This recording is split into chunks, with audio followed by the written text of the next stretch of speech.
Demo ride, Fatboy S.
It's a 110. Ah, it's a 110. Same as Derek's. Except not as noisy.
Seems alright. Comfy.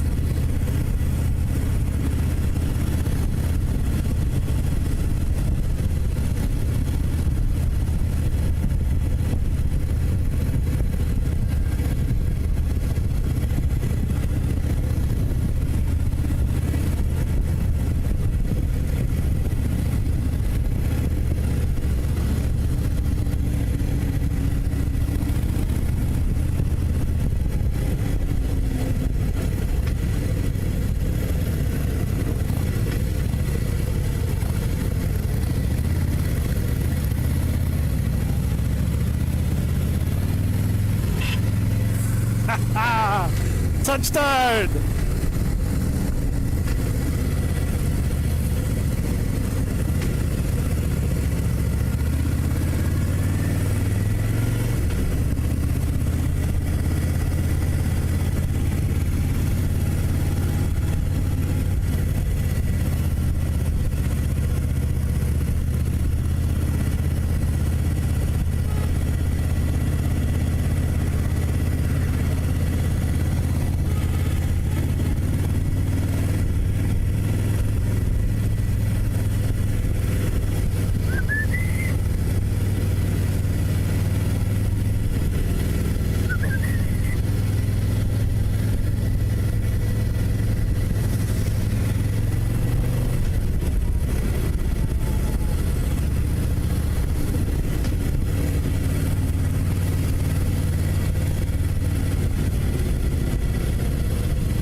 Nice breeze.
Terminator bike.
Quite torquey this thing, you can actually feel it pulls more than the 103.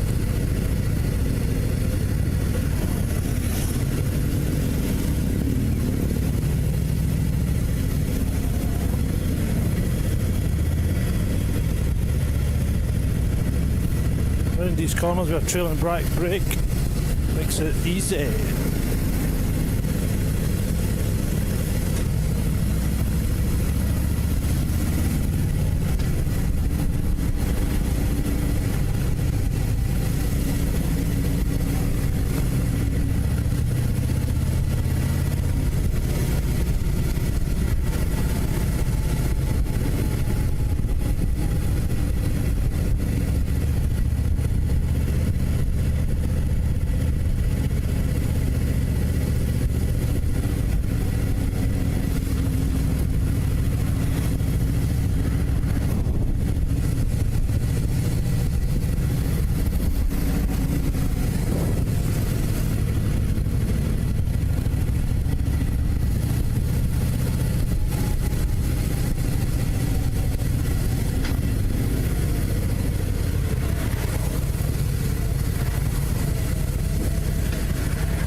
find the indicators are weirdly positioned. They're too far away from my thumbs. Strange.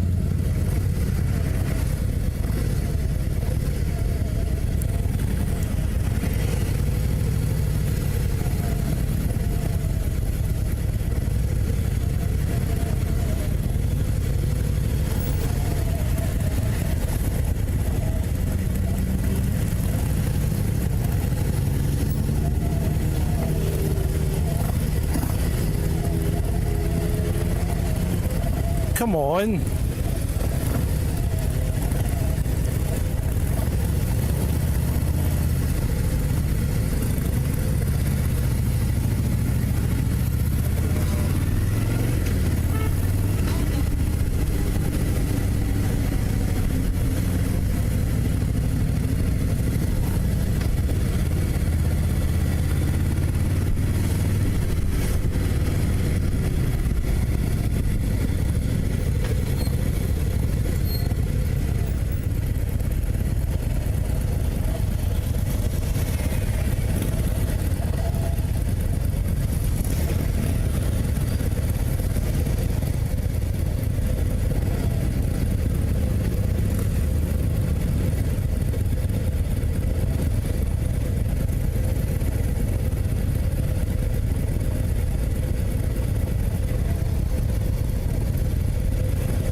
Where's Tom Jones? Tom Jones on the breakout. Where is he?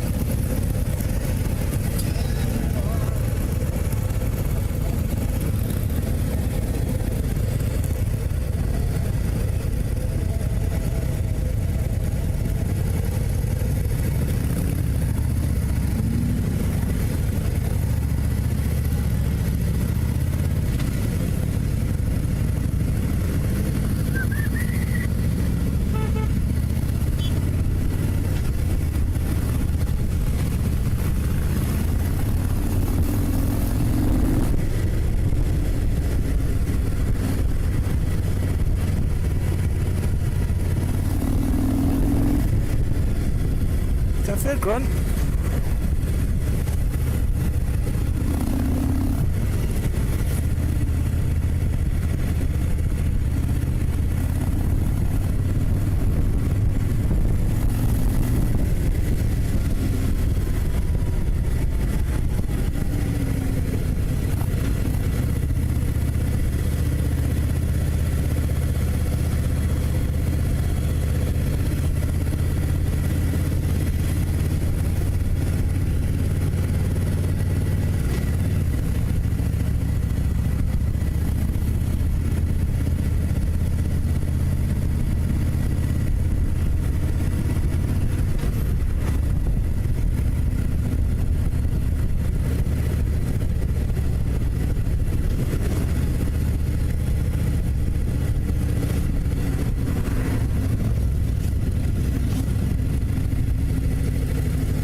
Nice view.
Good evening. A unique day in American history is ending, a day set aside for a nationwide outpouring of mankind seeking its own survival. Earth Day, a day dedicated to enlisting all the citizens of a bountiful country in the common cause of saving life from the deadly byproducts of that bounty, the fouled skies, the filthy waters, the littered earth. As a demonstration, its success was mixed, beyond expectations here, far below there. No one now can know exactly how many took part.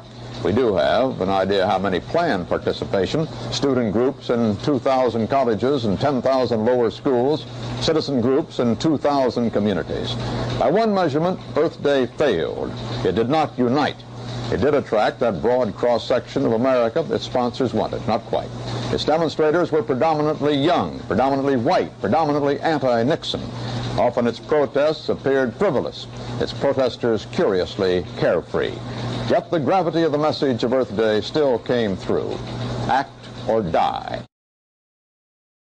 El día de hoy esperamos que el termómetro se eleve hasta reportar 36 grados centígrados. Un ambiente muy bochornoso se estará generando para el día de hoy y predomina para los siguientes días. Para este fin de semana estaremos amaneciendo para mañana viernes 23 grados, máxima de 34, y mismas condiciones se extienden para el sábado, máxima de 33 grados centígrados. Esperamos la probabilidad de lluvia se pudiera hacer presente para el día domingo familiar, así que bueno, tómenlo en cuenta en sus planes. Máxima de 31 y nuevamente se recupera el termómetro para lunes y martes, amaneciendo en 22 grados, máxima de 32 y 33 grados como máxima. Y es que en la imagen de satélite vemos los sistemas que están afectando en estos momentos a nuestro territorio mexicano, entre ellos un canal de baja presión que se localiza extendido sobre el interior del territorio mexicano. Aunado al aporte de humedad de ambos litorales, está favoreciendo el desarrollo de lluvias, principalmente en lo que es el occidente del territorio mexicano, lluvias fuertes debido también a la combinación de esta onda tropical en el número 26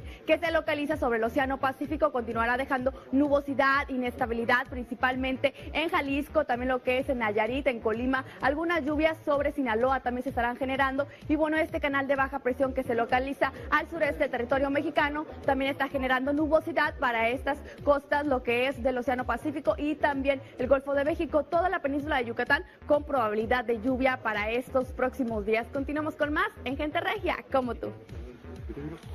buenos días. Me encanta saludarte con toda la información del tiempo en este avance. Vemos en la imagen de satélite fuertes lluvias aún en gran parte del estado, de hecho en el occidente, centro, oriente y sur del país, debido a un canal de baja presión extendiéndose del norte al centro y la humedad de ambos litorales, dejando así estas condiciones para los próximos días. ¿Qué tenemos el día de hoy aquí en la ciudad de Guadalajara? Una temperatura ya de 25 grados, pero se sube hasta los 30. Bastante calor a pesar de tener un cielo de parcial a mayormente nublado. Y estas condiciones las tenemos en gran parte del estado. Colotlán, Los Altos y Ciudad Guzmán, lluvia de moderada a fuerte y temperaturas que van de los 27 a los 29 grados. Los próximos 3 días aquí en la Perla Tapatía, amaneciendo con 18 y 19, las máximas de 30 y 31. Y ojo, hay pronóstico de lluvia para el día viernes y el día sábado, pero que la vayas teniendo en cuenta.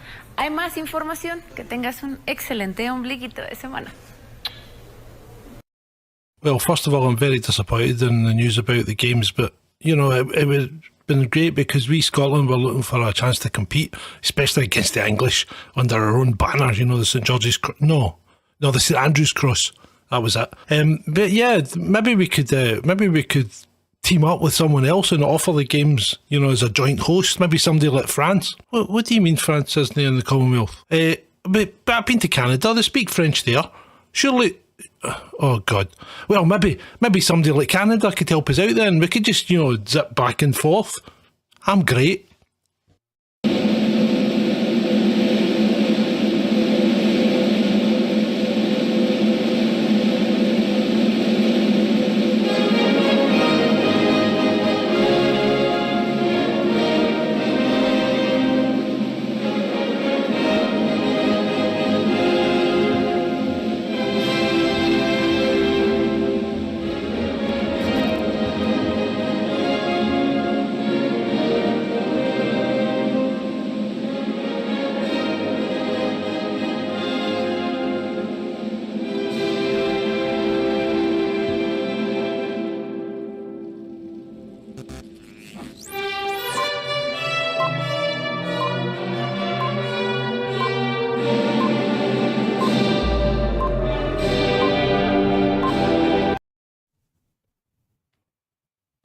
Well, good evening. It's a Wednesday night. It's 9 p.m. We are here live. It's a Chasing Descent. How are you doing tonight, John? It's very fucking hot. It's not hot at all. I don't know why you're moaning. Well, I'm moaning. I've already had a change of shirt, John. I've already had a change of shirt. Yeah. It's like it's only it's 18, I think, here.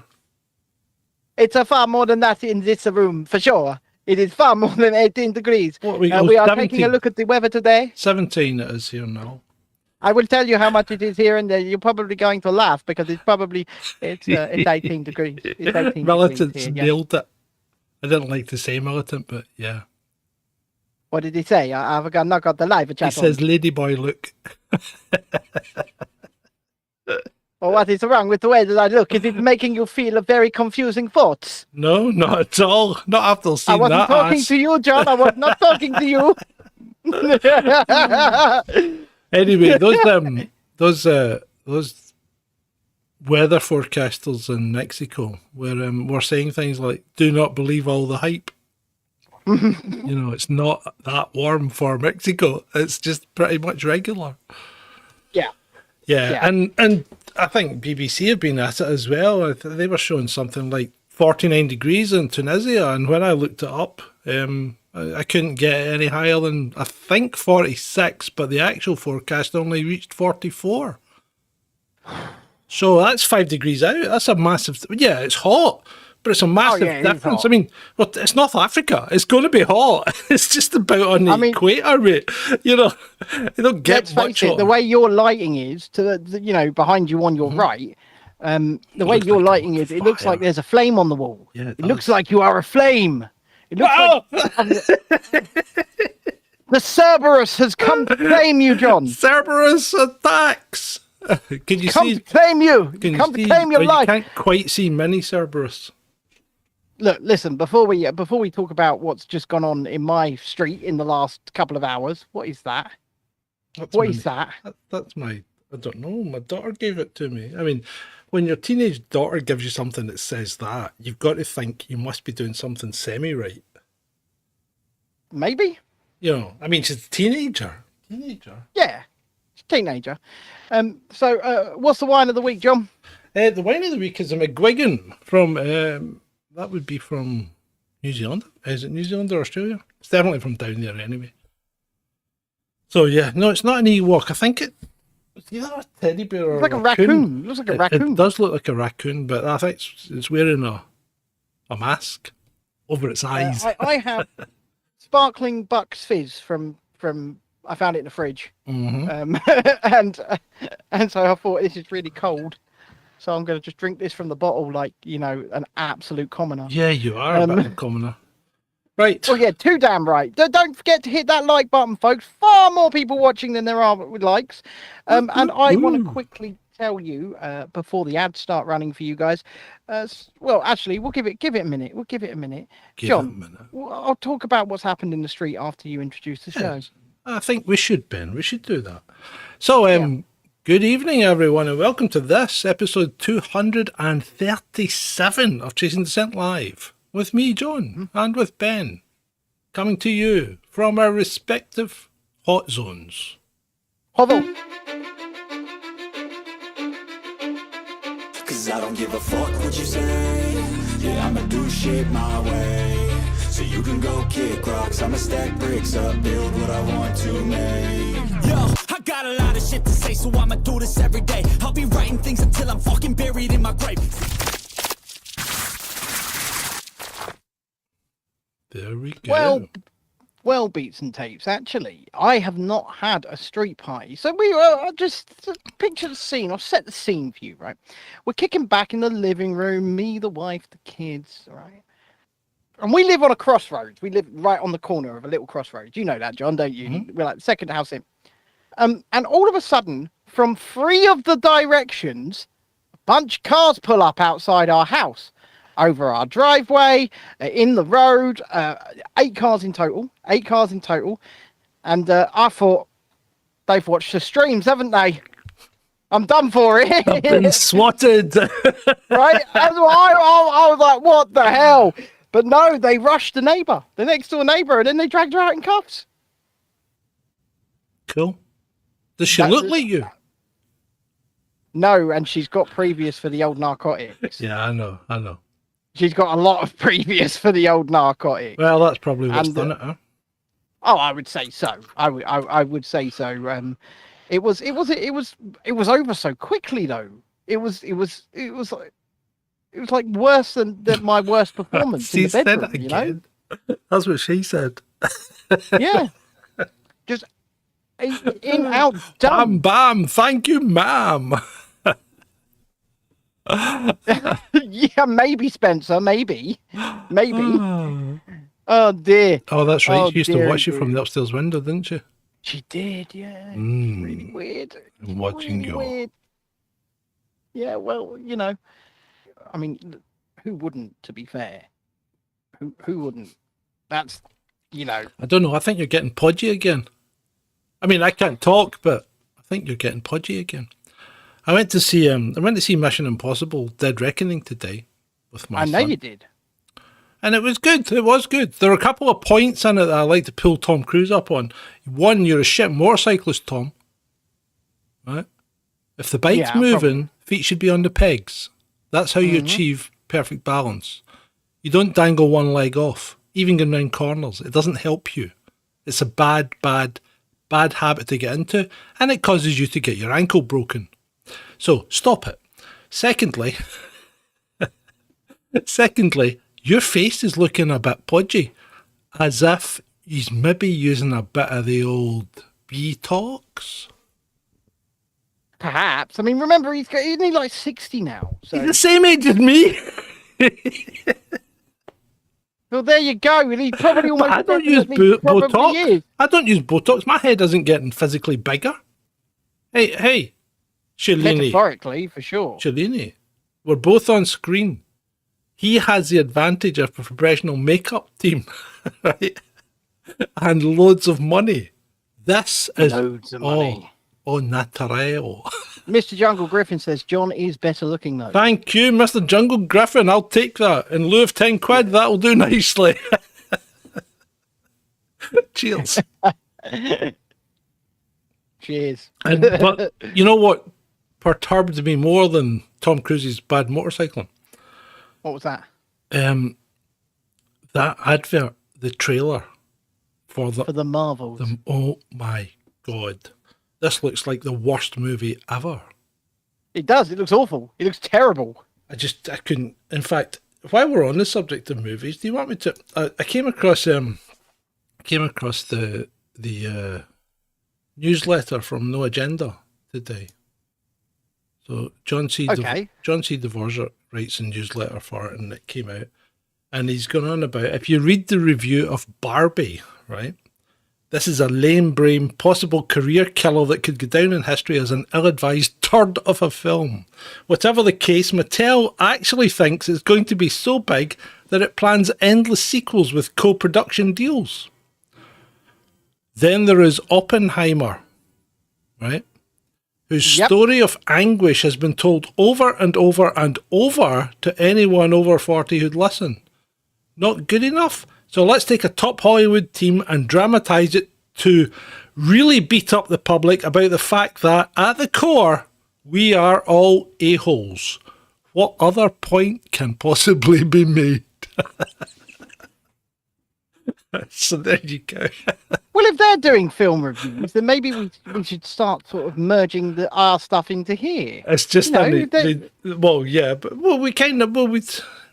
we should. I mean, after the demise of snarky cinema, maybe we should. Yeah. I mean, let's face it, right? When it comes to movies, we like talking about them. Sometimes these people like listening to us talking about them, and if we put them on this channel, we might actually make a few pennies. Yeah, well, why not? Yeah, let's bring them back. We'll bring them back. We'll just do them as specials. Yeah, bring them back, John. Bring them back. I'm gonna bring them back. We'll bring them back. Bring everyone back. Bring it all. Bring them back. We'll talk about the movies on here, so you don't have to watch them if you don't want to, but we'll stick them on here. Yeah. Why not?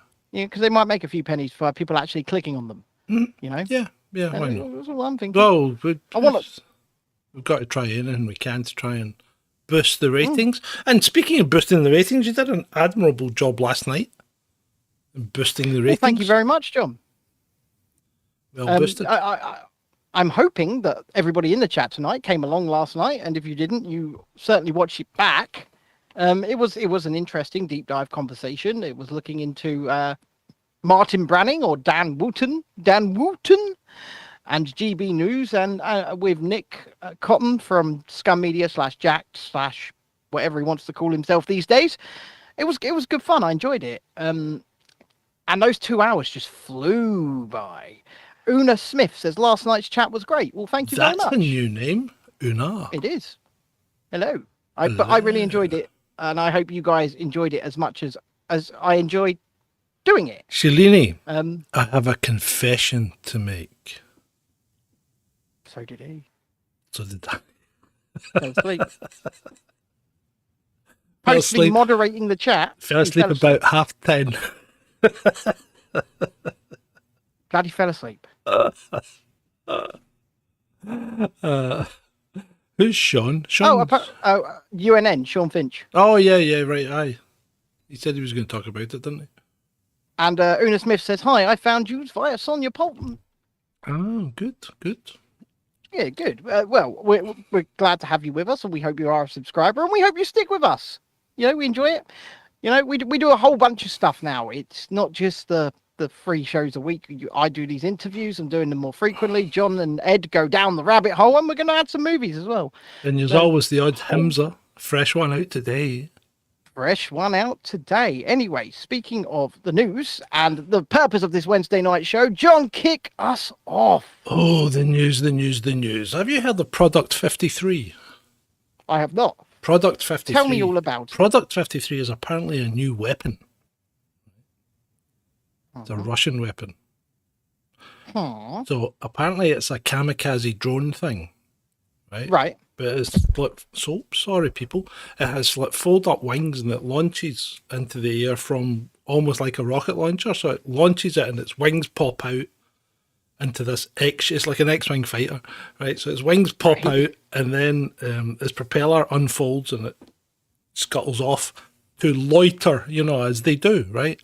But Yeah. this one's got a special trick up its sleeve because it doesn't go alone. It's got AI swarm software. Oh, Jesus So Christ. they all talk to each other, and then once they've picked on their targets, they swarm them. It sounds quite frightening. Sounds terrifying. It's a bit Sounds like, utterly terrifying. did you see that Terminator tank thing the other day? That's Yes. horrendous looking, right? So imagine that throwing 30mm shells at you, and then these swarm of drones coming in and going boom, boom, boom, boom, boom. You're like, whoa, what's going on? Warfare is certainly changing. Oh, isn't it's it? Warfare. It's different, mate. It's different. It is certainly changing with the advent of what isn't AI. Yeah. Oh, Yeah, well, it see, is- right.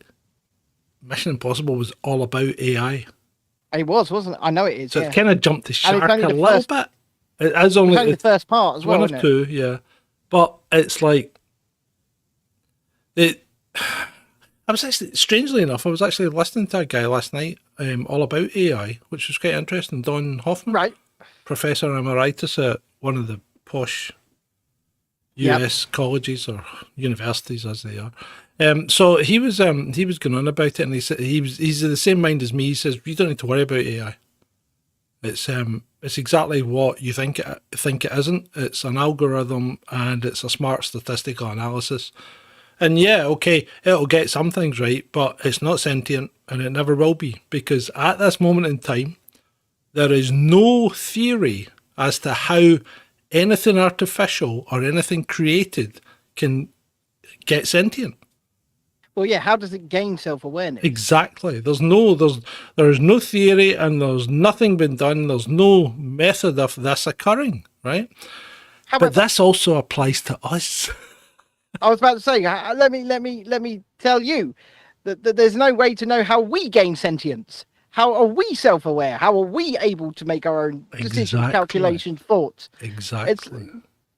And if we don't even know how we can be us, then we can't say that a computer can't become self-aware. I quite liked this guy, and yes, I quite liked him in that he's quite dry, and he's looking at it more from a philosophical approach than a purely physical, although he is heavy into the maths.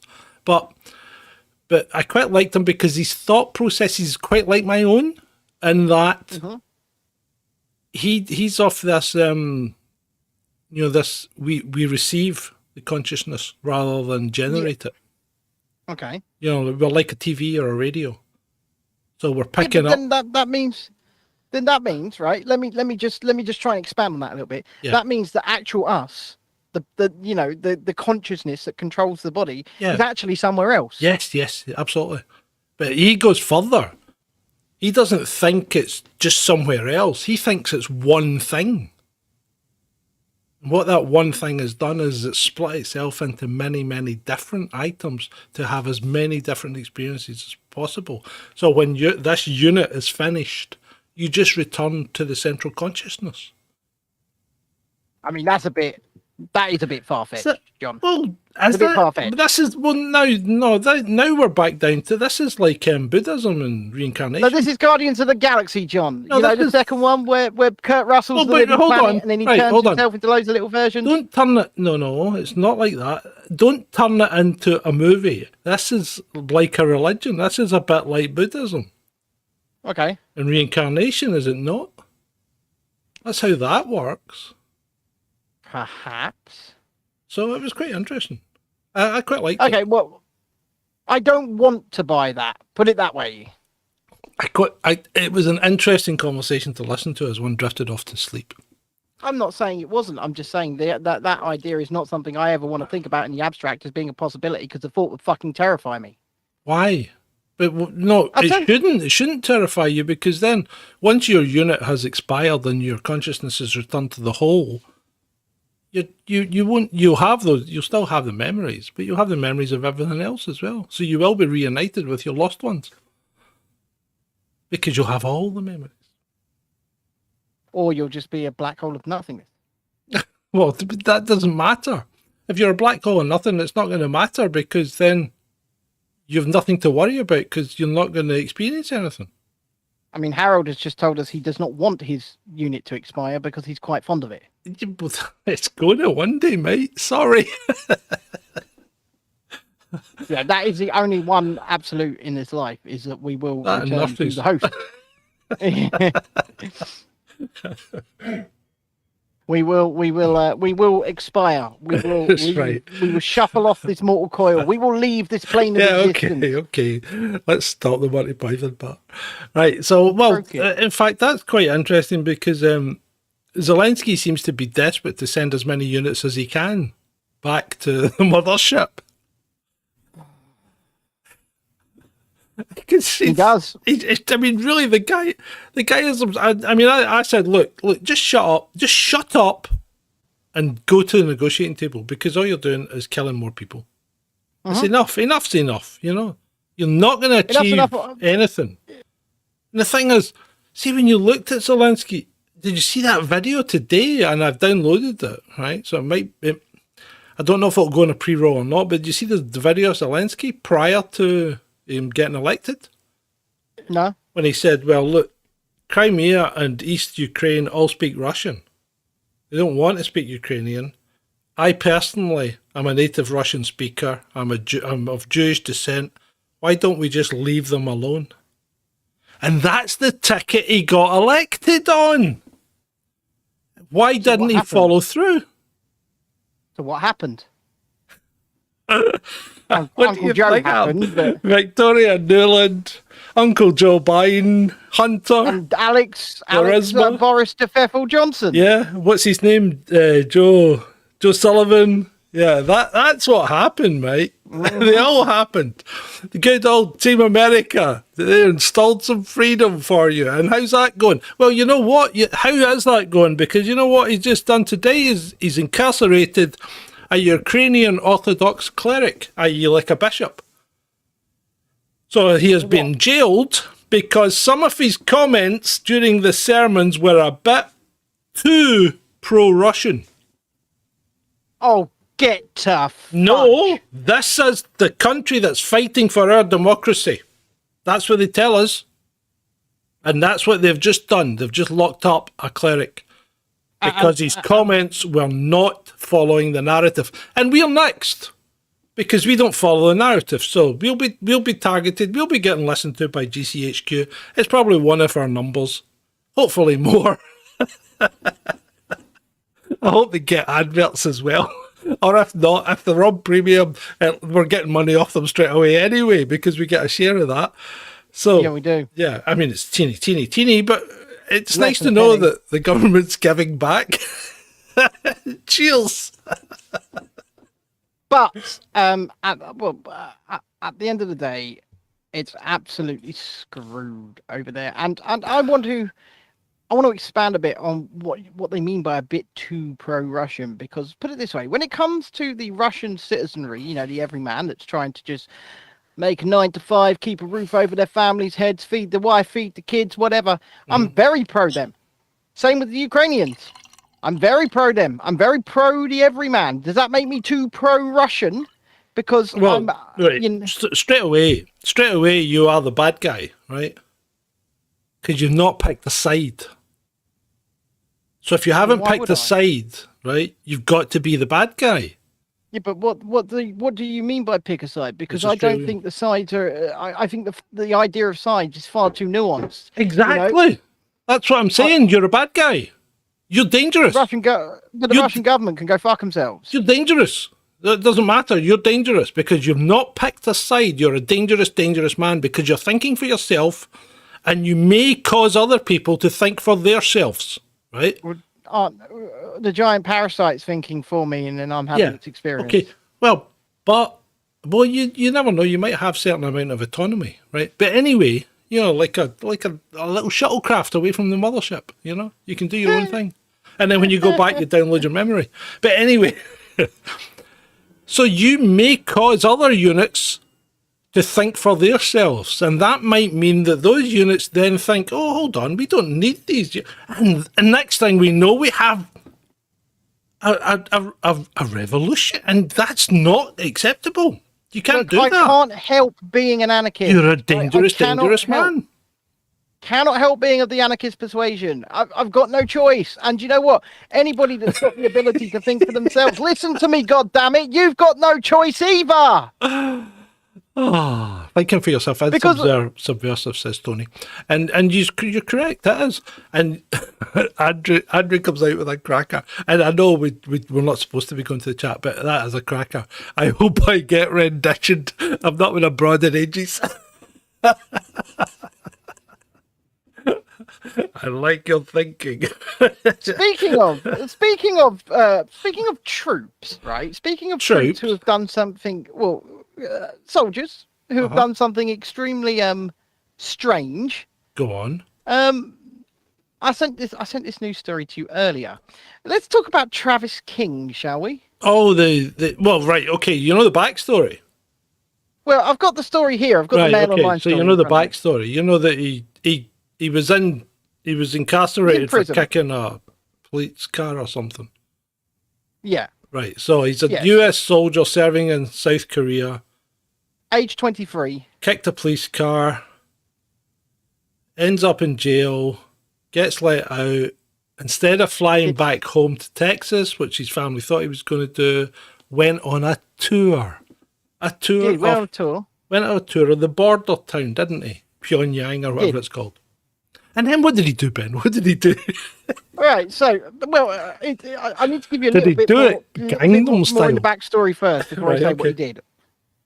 He was released from prison, like you say. So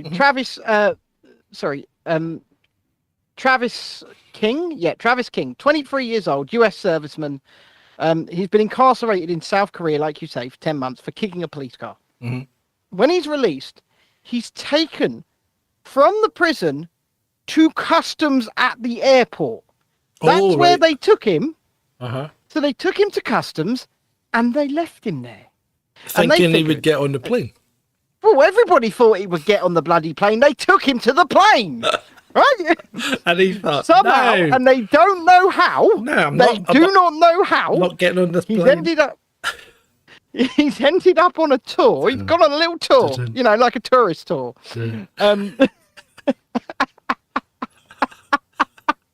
So he gets on the bus, goes to Pyongyang or whatever it's called, and then when he's in Pyongyang, what does he do, Ben? And he does it Gangnam style apparently because he shouts, "Ha ha ha!"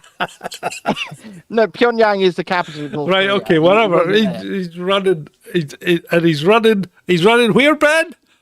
Across the border into North Korea. Shouting, "Ha ha ha!" And now he's gone missing. Well, he's in North Nobody- Korea. So the North nobody knows Koreans where have he grabbed is. him and they will be literally pumping him for information as we speak. Yeah, but the things they've got to pump him are pretty.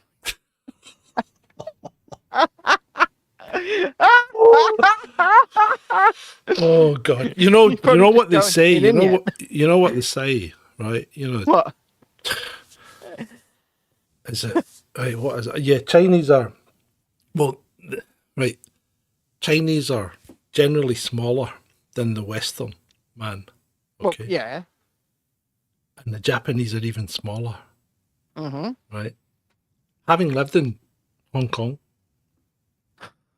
I can testify to the first part. Yeah, okay. Right. Okay. I don't want to ask how, but okay. Oh, swimming bath showers. You know, yeah, that kind of thing. okay. Yeah. No, So yeah. it was the 70s, yeah. Season of love and all of that, summer of love, and No, but and this is going to sound horrible, right? But one day, was it one day? Yeah, 1 or 2 days a week, the Chinese civilian workers at the Navy base were allowed to bring their families into the pool for a couple of hours. mm-hmm. Any other times it was just for the Navy personnel and their families. Right. So they're only allowed the servants were only allowed a certain amount of time in the pool. I'm saying nothing. I'm saying absolutely nothing. It was the 70s. That's what it was like. But you know what? Everybody got on great. I had a brilliant pit crew because I used to kart, and my pit crew were all Chinese, and they were absolutely brilliant. And I didn't treat them badly, I didn't think. And they certainly didn't treat me badly. To your face. Well, no, the Chinese actually, although they're quite racist, it's generally against black people, to be fair. Yeah, no, and to be fair, that is true. Generally speaking, That's true. That is true. Once again, we can look at the Little Mermaid poster from May 2023, where they were like, "Oh no, best not show the Chinese people that Ariel is a black Star woman. Wars one Let's is make her the blue." Star Wars one is the best, though, isn't it? What, when they just shrunk John Boyega down and put He's like, have you noticed? tiny at the back? Have you noticed in the new and the latest thumbnails for YouTube, I've always got a teeny tiny Zelensky in there, because that's going to be replaced with the new dwarf.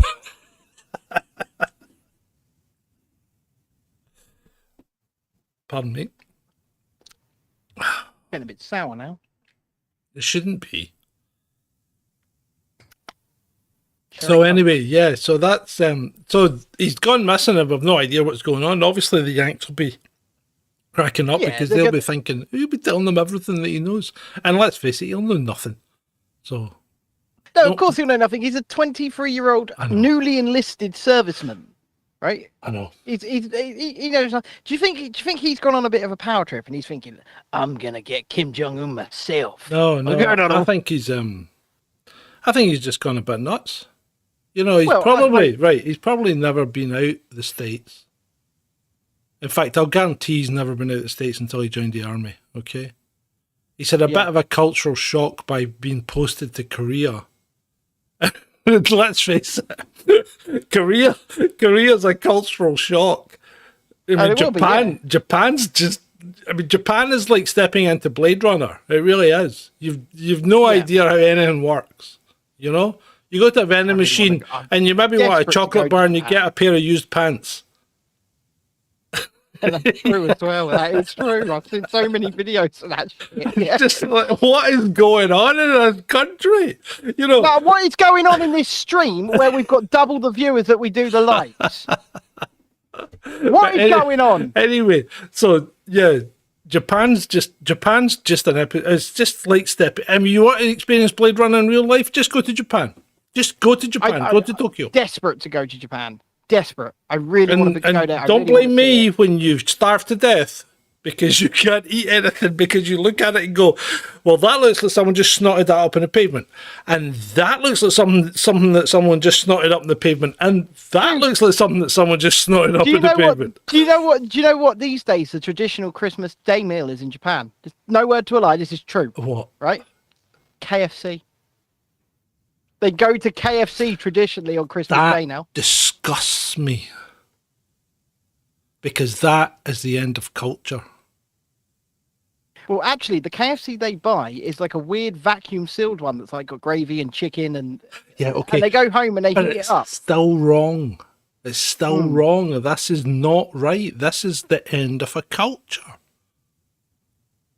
I can't. I mean, don't get me wrong. Japan's a really weird country, and they do some horrible things. You've seen that the Cove thing, where they do all the dolphins in, right? And it's not nice. At the whaling, they turn up there. Fuck your whales! Fuck your whales! It's a hard watch. That if you watch the Cove, it is a hard watch. But it's interesting. But you got to feel for those dolphins, right? I've swam with dolphins. And there's definitely an intelligence in there. They're not like a cow, Yeah. Apart from the fact they swim, they're all great. They've got fins and no legs, but they're not like a cow. You can see them when they look at you, and you look at them. You're on a kind of level playing field. Yeah. And I just think it's a bit harsh. That kind of noise, you know, they're talking to you as well. They're probably calling Well, you. yeah, they're probably what you want, fatty. Actually, the dolphin that I swam with took a liking to me. Did it? It was a female as well. And Did the she come trainer's and going, she correct really against likes you, you. so gently. She really likes you. And I'm like, she weighs about 300 pounds and she's very powerful. How can I say no?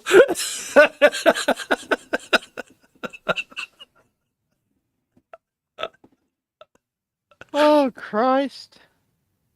Oh, Christ.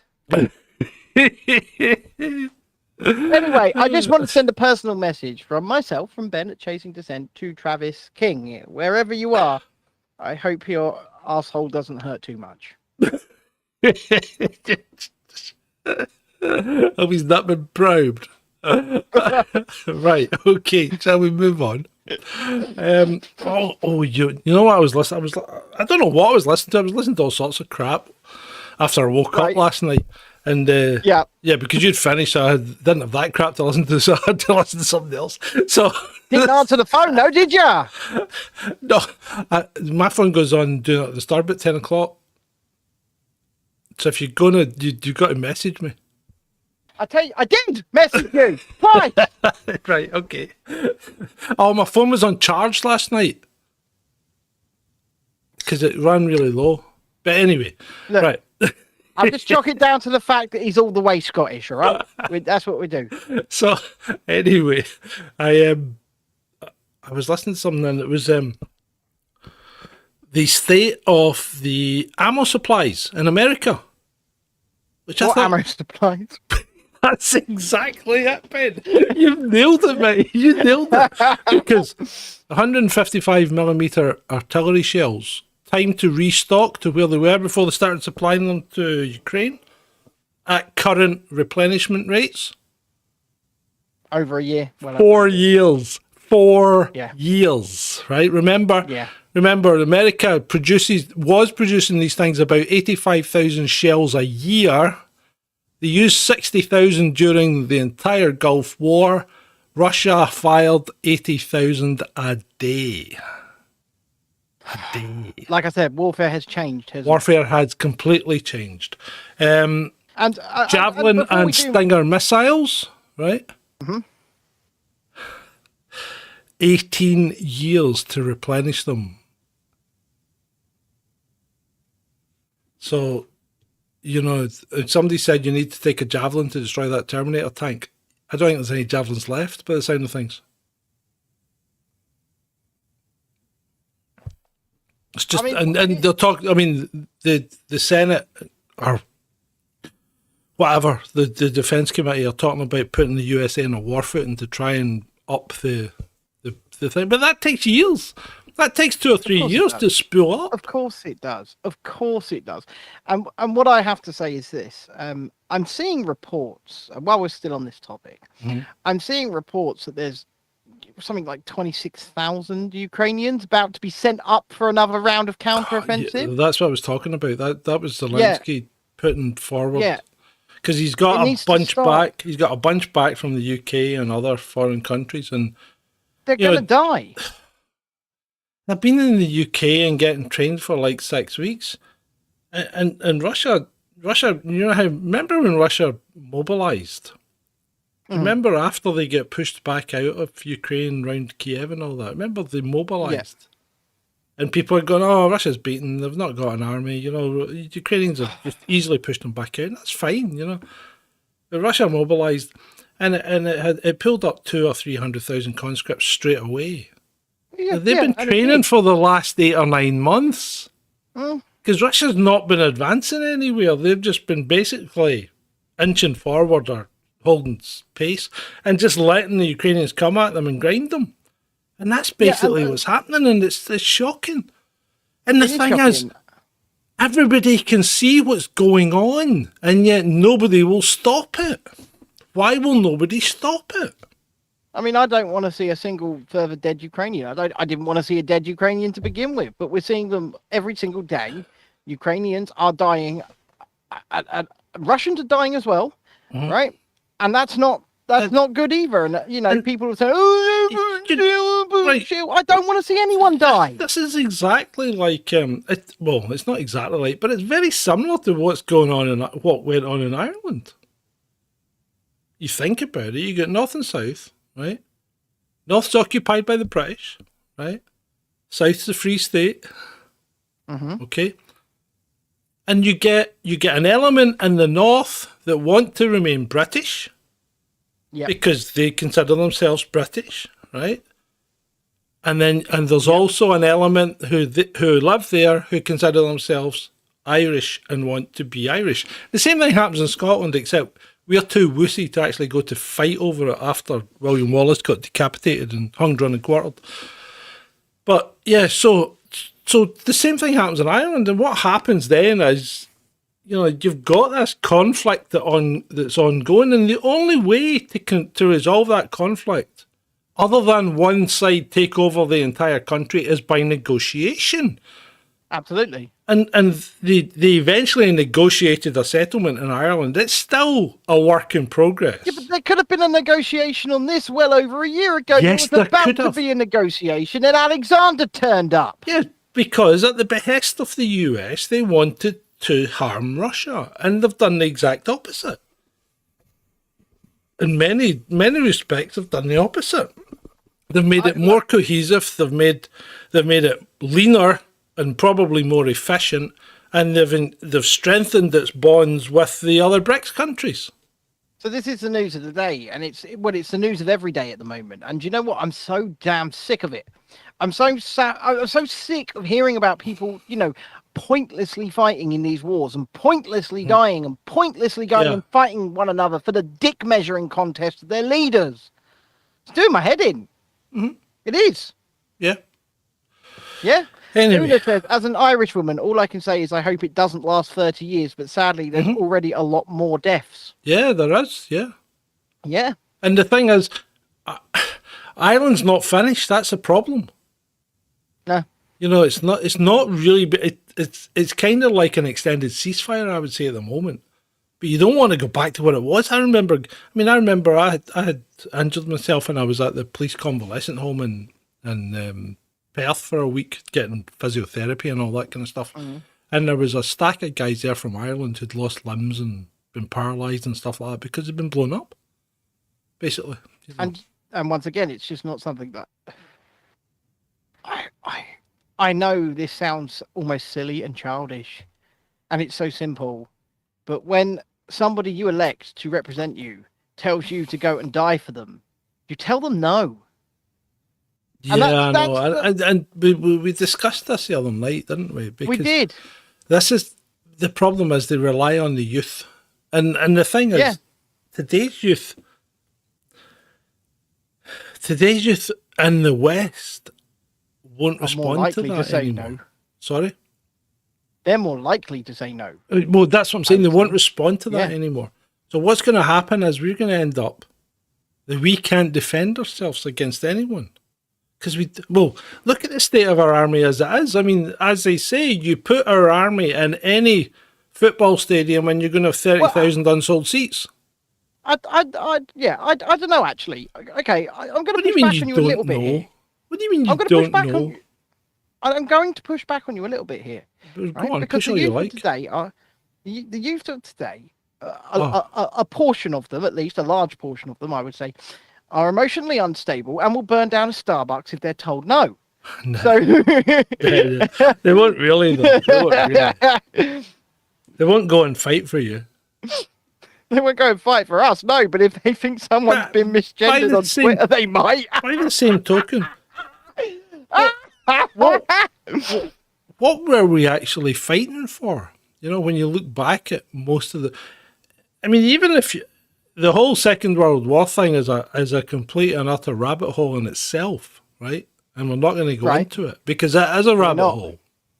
And it could take you down so many different routes and so many confusing pathways that you'd never work out. It's like Carol says, you'd never work out who actually won, right? Well, yeah, because once again, I will make the statement I made the other day. I'll just leave you with a a little bit of a thought experiment, and you can come to your own conclusion. I'm not going to give you a conclusion, but I believe Hitler's goal was all of Europe under one flag with Germany at the head, and then in the early 90s, there was something called the European Union, formed out of nowhere without consent or without voting or anything like that. Just sort of formed this unelected commission that tells everybody what to do in Europe and has all of Europe under one flag with Germany at the head.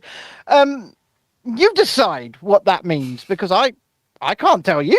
Yeah. I'm just telling you what's happened. But right, so let's look at every conflict after the Second World War.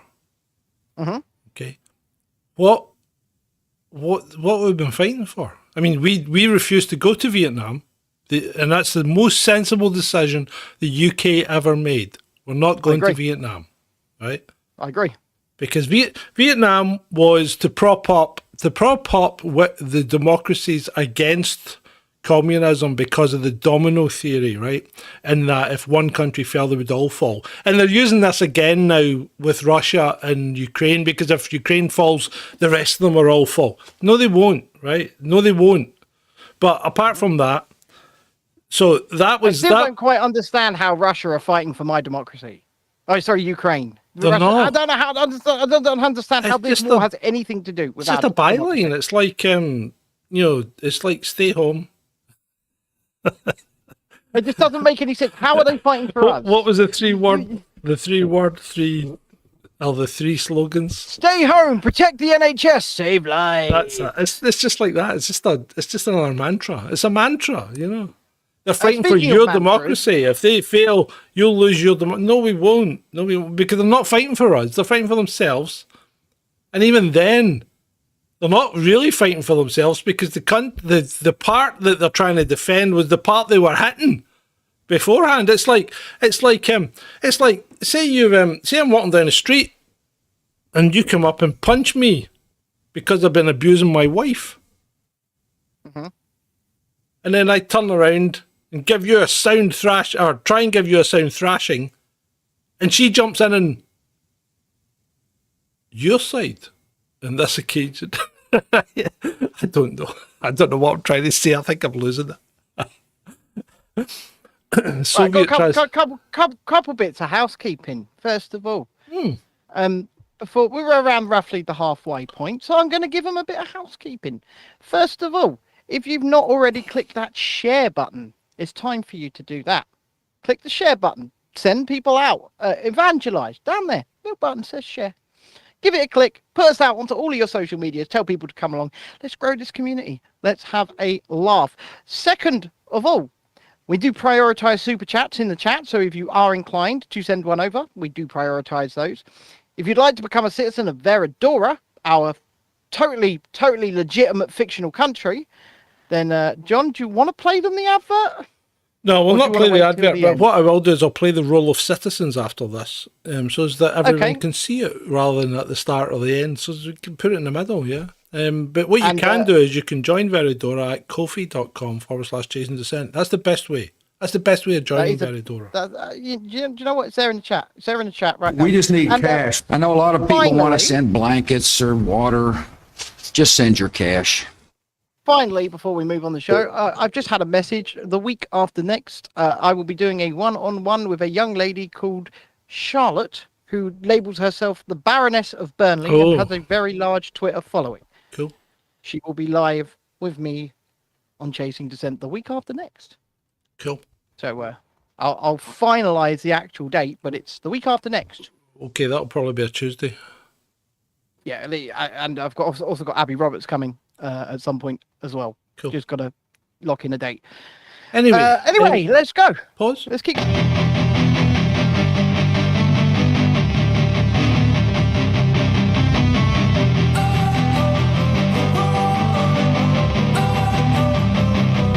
Don't wanna sleep in, cause I got something to prove. I gotta take what I hate and finally make a move. I think of you and all the shit you don't do. Well, I'ma make hella sure that I don't become you. I have no regrets, yeah, I'll tie up my chest. I'll never forget what it's like to be in debt. Been stabbed in the back bed, I'll show you what happens. Pass me the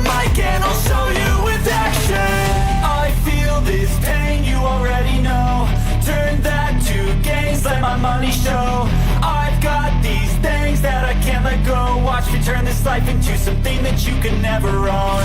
I feel this pain, you already know. Turn that to gains, let my money show. I've got these things that I can't let go. Watch me turn this life into something that you can never own. So fight and die for the things you know you love. Do what you think is right and see life do what you want. So fight. And there we go. So, thank you, citizens of Veridora. You need Veridora passports, diplomatic bags and immunity. They are coming. Yeah. Did you like that? Wait. Stop. I was providing the music there. No, They you didn't weren't. know it. Don't. It just killed the illusion. Okay, right. Shall we move on? Shall we? Just killed the illusion, John. Just killed it. Killed the illusion. Let's move on. Trump v. Biden. What's going on there? Well, You it want to looks talk about like, this, didn't you? Well, okay, I'm gonna try and go through this as best as I can. So, it looks like Donald Trump is going to be indicted and charged over the January bring your mic 6th in a insurrection. Tiny bit. Thanks. Over the January 6th insurrection, and I say that in inverted commas. Donald Trump believes he's about to be charged. I believe he's been sent a letter by the Department of Justice, basically saying he's going to be charged. He's definitely being indicted. Now, why are they doing this, do you ask? I want to direct you to a little thing called the 14th Amendment of the United States Constitution. Yep. Now, I think this is extremely important as to why this is happening. Because if they were able to convict Donald Trump on this, the 14th Amendment is immediately invoked. And what is the 14th Amendment, you might ask? Does it stop? Well, that says that anyone who has engaged in a treasonous type or insurrectionist type act is never able to run for or hold political office. And who's winning in the polls right now, John? Donald.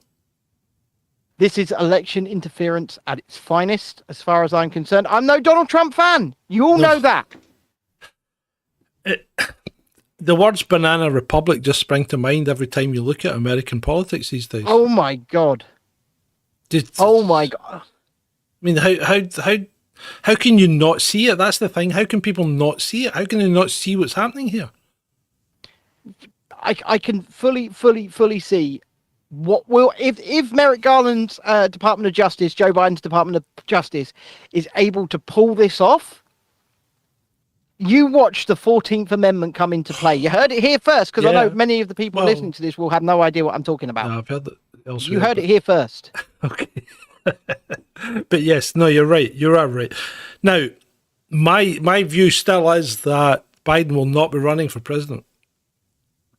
I think he's going to pull out. It doesn't matter. No, I know. And if they get this, he definitely won't be running for president. But I think Biden's not going to be their candidate. He's going to remain on the sheet till the last. So he doesn't lame duck himself. Yes, yeah, he's going to remain on the sheet till the last possible minute. But I don't think he's a candidate. Now, I don't know who the candidate is because it's not RFK. And it's not Camel Toe. No. No. She's a liability. She's worse in the mental state. She's actually worse than Joe. There's something wrong with that woman. You couldn't have sex with her because it would be rape, because she's a mental defective. I've got a question. Go on. So Andrew makes a point here. It says, saw reports a judge stated they might not get Trump to court until after the election. Oh, too late then. Is it?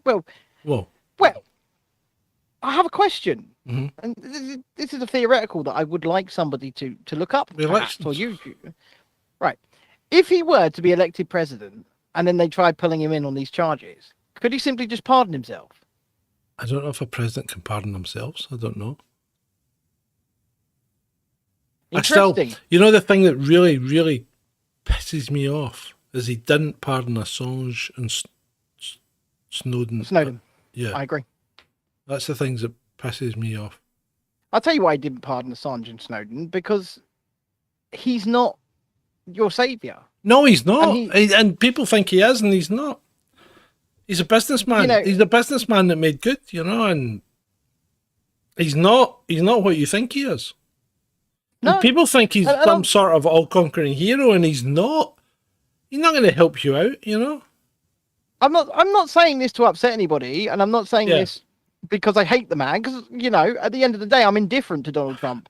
I've always enjoyed watching Donald Trump or seeing the Stramashi causes in politics, both locally and internationally. Like when he comes over and tries to build a golf course here, and it just turns into a complete and utter shitfest. But that's what Donald Trump does, he's always done it. And then he did the Apprentice thing. Donald Trump's Apprentice thing was way, way funnier than Alan Sugar. I mean, I see a question in the chat from somebody, a name I've never seen before, right? From And I'm gonna address Zandy it. P.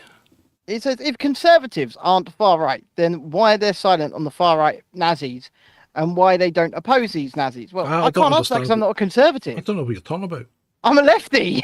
I can't answer Well, that because I'm not right. conservative. You've gone off on a tangent here because I'm not quite sure what they're talking about. Because who's talking about Nazis and opposing what? Are we talking about Democrats? I honestly don't know. I don't know. I mean, We need you to elaborate. yeah, you need we to need you to spell it out for us because we are shallows, thick and slow. Anyway, Speak for yourself. I'm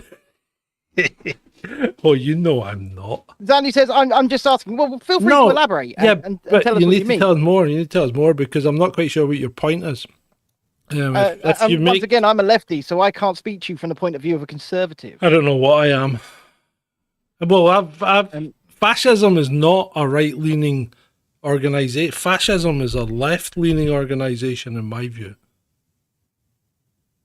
I certainly see why you would say that. Okay. I know. People are going to say, "Are you mad?" But No, I'm thinking he's slightly right of centre. I'm left of centre, and he's going, if I can pin it on his side. no, I'm just pin it not. on I'm this just side. saying that. Pin it on them. I think you kind of agree with me. Fascism is more of a left thing these days than a right thing. Well, I certainly think that the Fascism's one step away from communism. Well, no, fascism is extremely complicated to nail down. And the reason is because it involves a massive conglomeration between big business and big government, right? You need those two elements. And what happens in communism? Well, government just takes everything. No, Government just takes it big doesn't. business away. Right, so That's what communism is. Right, okay. You think that's what communism That's what is. it's meant to be. Right, okay. So, is there a communist country in the world right now? By what metric? By your metric, is there a communist No. country in the world right now? I mean, the nearest is going to be North Korea. Nearest is either North Korea or Venezuela. Right. It's not Venezuela. it's Chinese North Communist Party aren't communists. Korea. No, they're not. No, they're not. There's some fascists. kind of China's, no. There's some kind of weird. There's some kind of weird conglomeration between they're fascism not. and communism. China's a fascist country. They have a ruling elite that dictate to the corporations. Oh But yeah, don't- you have but don't really- to hold the ruling elite's hand, and you might have to give them 5 minutes out the back as well in order to do business Yeah. in China. Yeah. But Yeah. yeah, that's how I see China. I might be wrong. I mean, you might want to shoot me down, but that's how I see China. You know what? I see them as they've cherry picked bits of fascism and bits of communism, the bits that best suit them, and then they've called themselves the Chinese Communist Party, and it's a complete, and I'm not a communist. It's a right? misnomer. I am. It is a misnomer.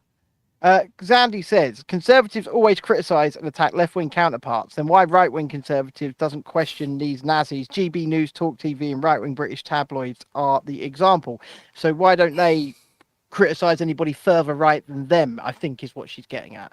And do you know what? Good question. because I shoot down the far left all the time as a lefty, and I'll shoot down the far right. I can't I can't speak for why they don't do that. Well, yes, I can. No. Yes, I can, because they're basically MSM.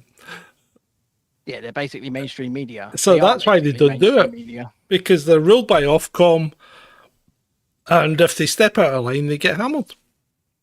Yeah, and unfortunately, the problem we have is we can't we can say what we want to an extent, you know, but you can't really say what you really want sometimes. See, but yeah, no, yeah, you you're know right. what? And this is the part that- Zandy, stick with us, because we will call out everybody. Yeah, we will I call mean, out the left, we will call out the right, we will call out the far left, the far right. We'll call them all out. I mean, We don't care.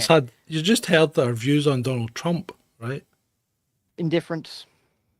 But we don't have the same views on Tony Blair. We just hate Tony Blair. I mean, who doesn't? Come on, who doesn't? Oh, But people used to love Tony Blair. But did you see, like, he had a really, really fat Jamie Oliver on stage giving, like, nutritional advice today? Who ate Jamie Oliver and assumed these bodies? It's like Took away my turkey Twizzlers. Jamie Oliver's become a blancmange. What happened? It's like he did eat himself. And then he's got the gall to sit there. Do you remember that when he used to do the school dinners, and then he went into the American ones, and he started crying in the American canteens because there can't be much nutritional value in what they're eating. What is there much nutritional value in what you're bloody eating, Jamie? Yeah. As Spencer says, to be fair, you should never trust a Finn chef.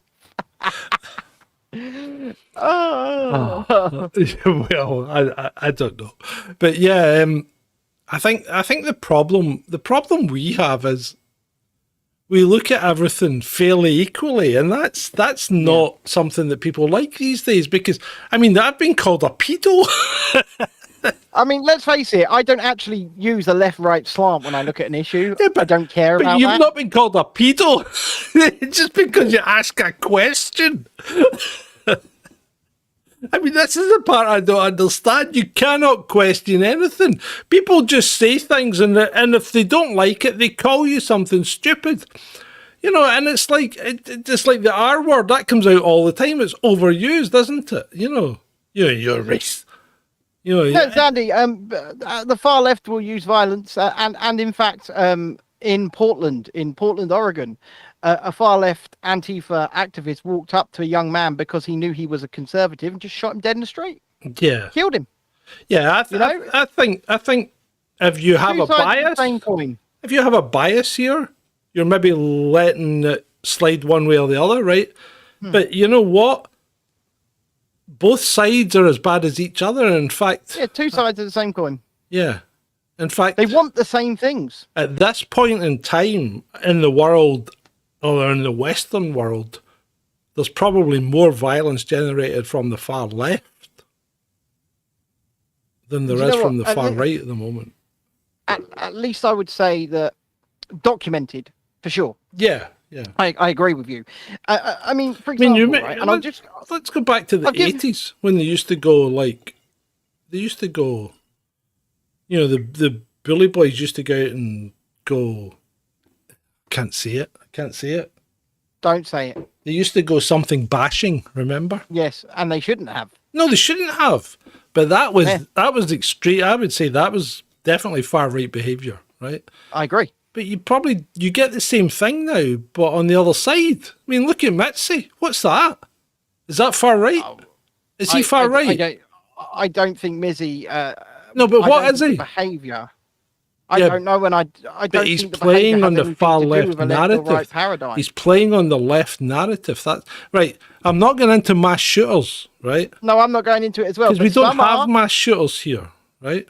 No. And we're in the United Kingdom, obviously. We don't know if you are, but actually, some far left people have done exactly that as well. I mean, look at the school just recently. The far left trans person who went in and did a school. Yes, the thing is that it is two sides of the same coin. It is violent, segregationist, bigoted rhetoric that you should reject wholesale. on both sides. Here's a big straight bar, right? Mm-hmm. And this side is far right to you, okay? And this side is far left. And this is where they actually are. If we bend the bar up, Mm-hmm. and they come to this point where they're nearly touching. I mean, they want the same things. They just call them different things. Let's take the racial segregation argument as an example, right? They, the far right wrongfully would like racial segregation, socially. They want spaces for this race or spaces for that race, and they don't want race mixing because they're morons. The far left simply call it a racial safe space. It's the same thing. It's the same thing with a different name. Yeah. Yeah, and it's like racial segregation. I mean, it's like even things like YouTube, right? They have special promotions, don't they, for creators of certain colours and certain of certain genders, and yeah. Why? Yeah. Why? I don't know. Why should you differentiate between creators? Why is a creator disadvantaged on YouTube by skin tone? I don't know. No, I don't think they are. I think it's a load of LOS. What I think is this. I think that, like I said, the far right and the far left, and I don't want to speak any more on this show, but they are two sides of the same coin. They are two cheeks of the same arse. And at the end of the day, we as an entity, as Chasing Dissent, as a new trying to grow platform, we will call them all out on their BS. Yeah, definitely. Every last one of them. Because we don't like either of them. We don't like any of them. Right, moving on. And neither should you. Moving on. Farage and Cootsbank. What's going on there? Well, he's released all of his documents, hasn't he? Via I think it's the Telegraph. He has, yeah. So you want to call out some BBC journalists who basically, it's a few weeks ago now, Farage got kicked out of his bank. Nigel Farage, also another arsehole. But, I don't like Farage, but I'm just going to tell the story how it is. He got kicked out of his bank, and he immediately claimed it was because of political bias and censorship and stuff like that. And then Coots themselves made a statement to Sopel of the BBC and people like that, and said, no, it's nothing to do with his politics. It's simply that he hasn't got enough finances to sustain an account with us as a private bank. So Nigel Farage put in a subject access request to Coots to find out all of the information they held about discussions that were had on his accounts and stuff like that. He's received it. What? No, we see that all the time. I see that all the time. No. What? Coots were lying. Yeah. Coots were lying. They Yeah, I mean, I actually think I said it. I think I might need to give Farage a bit of an apology, because I think I thought, did I not say something like maybe he doesn't have enough money? You believed Coots, didn't you? Yeah, well, I thought maybe they've not got enough money and they've just applied their policies. Which is fair enough. If that was the case, fair enough. But that turns out not to be the case. He had plenty of money. And Coots just decided said he had enough money. He didn't sit with their moral, what? Their mission. Yeah, their mission. Right. Your mission as a bank is to make money, right? Yeah. So what does it matter where the money comes from, unless you're the HSBC and you end up money laundering for cartels? And do you know what? They did a deep dive into every transaction Nigel Farage had ever made, right? And there's no Russians in there. well, I'll tell you what, in the report, the word Russia is mentioned, I think it's 164 times. And there's no Russian transactions in there. They've tried to find a single Russian transaction with an oligarch or a Russian company or the Russian government. Nothing. Not one. Now, that's that bank account. Yeah. So we don't know about others, but that's that bank account. So he's not broken any of their actual rules. He's not done. They've said that nothing he's done with their bank is illegal, and this is all in their files. Yeah, I know, and it doesn't fit with their mission statement, basically. No, but you know what? At the end of the day, they are a private company, and they should have just turned around to him and said, "Sorry, Nige, we don't think you can bank with us." Our bank's a private company. Well, this Because- one actually. No, it's probably not. What? What'd you say? This one that's 36% owned by the British taxpayer. Probably not. 39%. Or 39%. Right. So, but should banks be treated as private companies, right? Do you know? I'm not so sure. Because the problem is they're very heavily regulated, right? Therefore, and they're providing an essential service, Yes. right? Because you try getting paid without a bank these days. Yeah, but the only issue is, right? How do we solve this situation? Central bank. No. No, you don't need digital currency. There's nothing wrong with what we've got as it stands.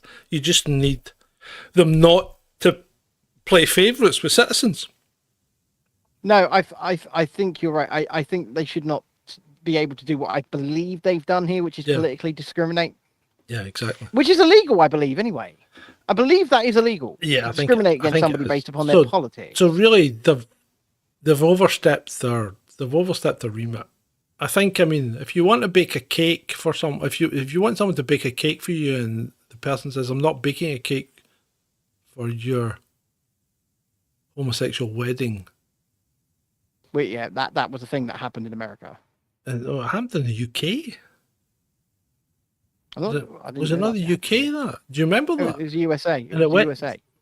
Are you sure? But did it go to court and it found that they were entitled not to bake the cake? So what they found, and I remember this well, is that they found that they were entitled to not create a custom cake, but the couple could buy one of the cakes that was already there. Right. Okay.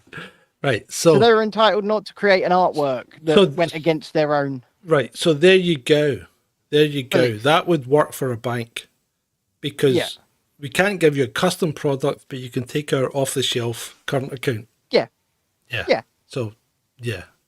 So if that's going to apply in that situation where they are obviously a very private company, yeah, then I think banks is a very, Well, I don't think that they should be able to do it at all because, like you shouldn't. corrected me, they're 39% owned by the taxpayer. but Because they are- it's not you know, even just that. It's the fact that a bank is an essential service in today's world, and I'd rather it wasn't, right? I would Because too. you used to be able. I mean, I remember my first paycheck. It came in a brown envelope. You know, with the money sticking out one corner and the rest sealed over. That's I how remember it came. mine. What? Same way. Yeah. Mine was the same way. Yeah. So that was your first paycheck, right? And it came like that, so you could count it without breaking the seal. So if it was wrong, you could take it back and go, I've been underchanged, or you've given me too much. Never tell them that, would you? No, you wouldn't. But No, yeah, of course you but wouldn't. that's how you used to get your pay. You used to get your pay in your hand, cash in hand, right? You know, Andrew Lomax makes a point here in the chat as well. So private that they blabbed to the bee and breached GDPR in doing so. Breached GDPR in doing so. Because you know the GDPR laws, right? If Yeah, somebody tells you that they of can't course give I you do. some kind of company information Used to because of work for a GDPR, they're bank. lying to you. So My last the job, I reason- worked for a bank. So the reason GDPR exists is to solely protect the customer. It does not in any way, shape, or form protect the company. Okay? It's to protect the customer, the customer's privacy, and the customer's data. So if they try to tell you that they can't give you any information, you know, from within and about the company because of GDPR, they're lying to you. Yeah. There you go. That's a fact, by See, the way. Spence, While we're Spencer- reminiscing about things, see when you go to Right. France, okay, yeah. and you start living and trying to work there, and you find out that every Frenchman has two books. Yes, they do. They have one for the government and one for themselves. And every time you Some- pay in cash, it goes in a different book. And do you know what? I think personally know. I think that's very laudable. I personally know self-employed people in this country who do exactly the same. Yeah, well, quite right, quite rightly so. I mean, it used to Correct. be that you could say discount for cash, and they would go, "Well, I'll take 20% Speaking of off bollocks. because I'm not paying VAT on it." Speaking of the far left, Antifa is trending. Oh God. Antifa is trending. Yeah. Why are they trending? Oh my God! Right. These people are absolutely they're degenerates. Yeah, they are degenerates. Forget the Antifa. I mean, the thing is, Antifa are actual fascists. Yeah, I mean, They are fascists. There's no anti about it. They are fascists. Yeah. I mean, they just are the antithesis of what they purport to be. Well, Right. exactly, and they use fascistic tactics in order, and I would say terrorism as well. I would say they use terror tactics in many occasions. Now, you know, if a group of people on the right did the same thing, I would call that out just as easy. Well, yeah. But these people are doing this, and they're doing this often. Right. Anyway, let's go on. justifying Let's go on with the show. Yellow Badge Club. Oh God. What do you think about the Yellow Badge Club? Well, me and Nick kind of differ. Spoke about this last night. No. Right? And put it this way, we won't be doing it. Oh, so you agree? Yeah. I think it's just virtual signaling shit. That's what I think. No? I agree. Yeah. Do you know what? No, I completely agree. And I think people who are far more intelligent than that are doing it. Maybe they're doing it because they want the likes and the retweets and the shares and the follows. I don't know. But I'm not going to put a yellow badge on my profile that says I will not comply, make a little video saying I will not comply, because people know what my actions, I think, over the last 3 years have spoken very loudly. And people know what I do and I don't do and will do. And I don't need to scream it from the rooftops. Yeah. And like Andrew says in the chat, 100%, John, it changes nothing and it will change nothing. And like you said earlier on Twitter, unfortunately, what we've seen with the vast majority of the general public, especially over the last 3 years, is that 99% of them will do it. They'll talk the talk and then they'll do it. No. So, there you go. Right. I'm once again, Zandy, I apologize, but your question in the chat, I can't answer it because I'm not one of those people. Right. Okay. Enough attention to the chat. Let's move on. Birth strikers. Have you seen that? Birth strikers. What? What the hell are birth strikers? Birth strikers are women, or are they? Right? Who have decided they're not going to have children until climate change is fixed. So they're going to die lonely. and they're not going to help when our birth rate is below 2. That's the problem, isn't it? Well, do you know what? These people should just be roundly ignored. Yeah. They should be roundly... Minuteman42 says he agrees with the sentiment. And do you know what? If you're going out and sitting in the road and epoxy resonating your hands to roads and stuff... hold on. Let's just... What sentiment? What sentiment? I think it's the birth striking sentiment. Is he talking about that, or is he talking about Spencer's sentiment? He's never found it necessary to belong to someone else's club. I don't know, but listen, John. Listen. Ben. Going back to what I said, these people, okay, they're quite silly. They're not very intelligent. They just see something on social media and then they go ham all in and go and glue themselves to roads, right? Yeah. Because of stuff that they've seen without evidence on social media, and that's all I'll say on the subject. But if people are doing that and that's their level of intelligence, maybe they shouldn't procreate. But they're not necessarily the birth strikers, because some of the birth strikers are people that maybe couldn't have children to begin with. Right, I'm not going to go down that road, and I know exactly what you mean. Okay. You put it this way, they do not have the location to carry a child. It's just virtue signaling again, isn't it? Moving on. Syria. Let's talk about Syria, okay? I haven't opined or thought about Syria for some time. Well, we actually did. We brought Syria up not that long ago, because I brought it up. But here we go again, right? So Russian fighter jet flies dangerously close to US Special Forces surveillance plane, right? Yeah.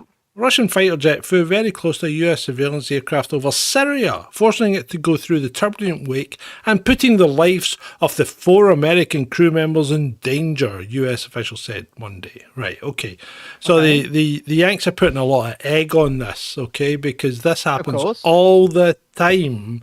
And you know where I live here on the south coast. Yeah. Right. We get Russian fighter jets in the vicinity all the time. Right. Right. Okay. But apart from that, and near our plane. Right. The Yanks are putting egg on this because this happens all the time. Right. These guys play games with each other. Right. Of course they do. Now, has the US got any military units that are not special forces? Because this is a US surveillance plane.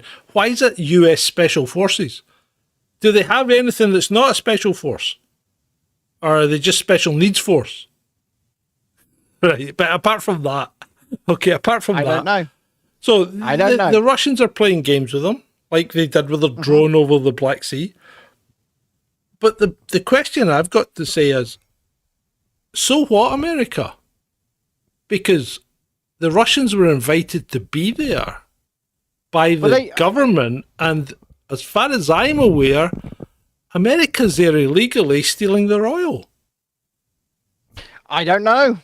No, America is there illegally, and it's stealing their oil. That's the fact. Let's go back 5 or 6 years for a minute. Let's go back 5 or 6 years. And all you heard about was war in Syria. That's all you heard about. Yeah. War in Syria. And Bashar al-Assad was apparently, he was a terrorist, a dictator, this, that, and the other. I believe he's still in power. He's a dentist. I believe he's still in power. Yeah, but he's still in power, isn't he? Yeah, he is. He's a dentist. Yeah. He took over from his brother or something that was assassinated, and but he didn't really want to take over, but he did it. And basically, he's done a reasonable job at managing the country. Well, what I would say is it's interesting to me. He's not What's very to interesting America. to me is that we were hearing about Syria on a daily basis. Mm-hmm. Okay. Then ISIS, Islamic State, whatever you want to call them, were absolutely obliterated for the most part in Syria. Mm-hmm. And then they just stopped talking about it because they moved in. Yeah, exactly. Yeah.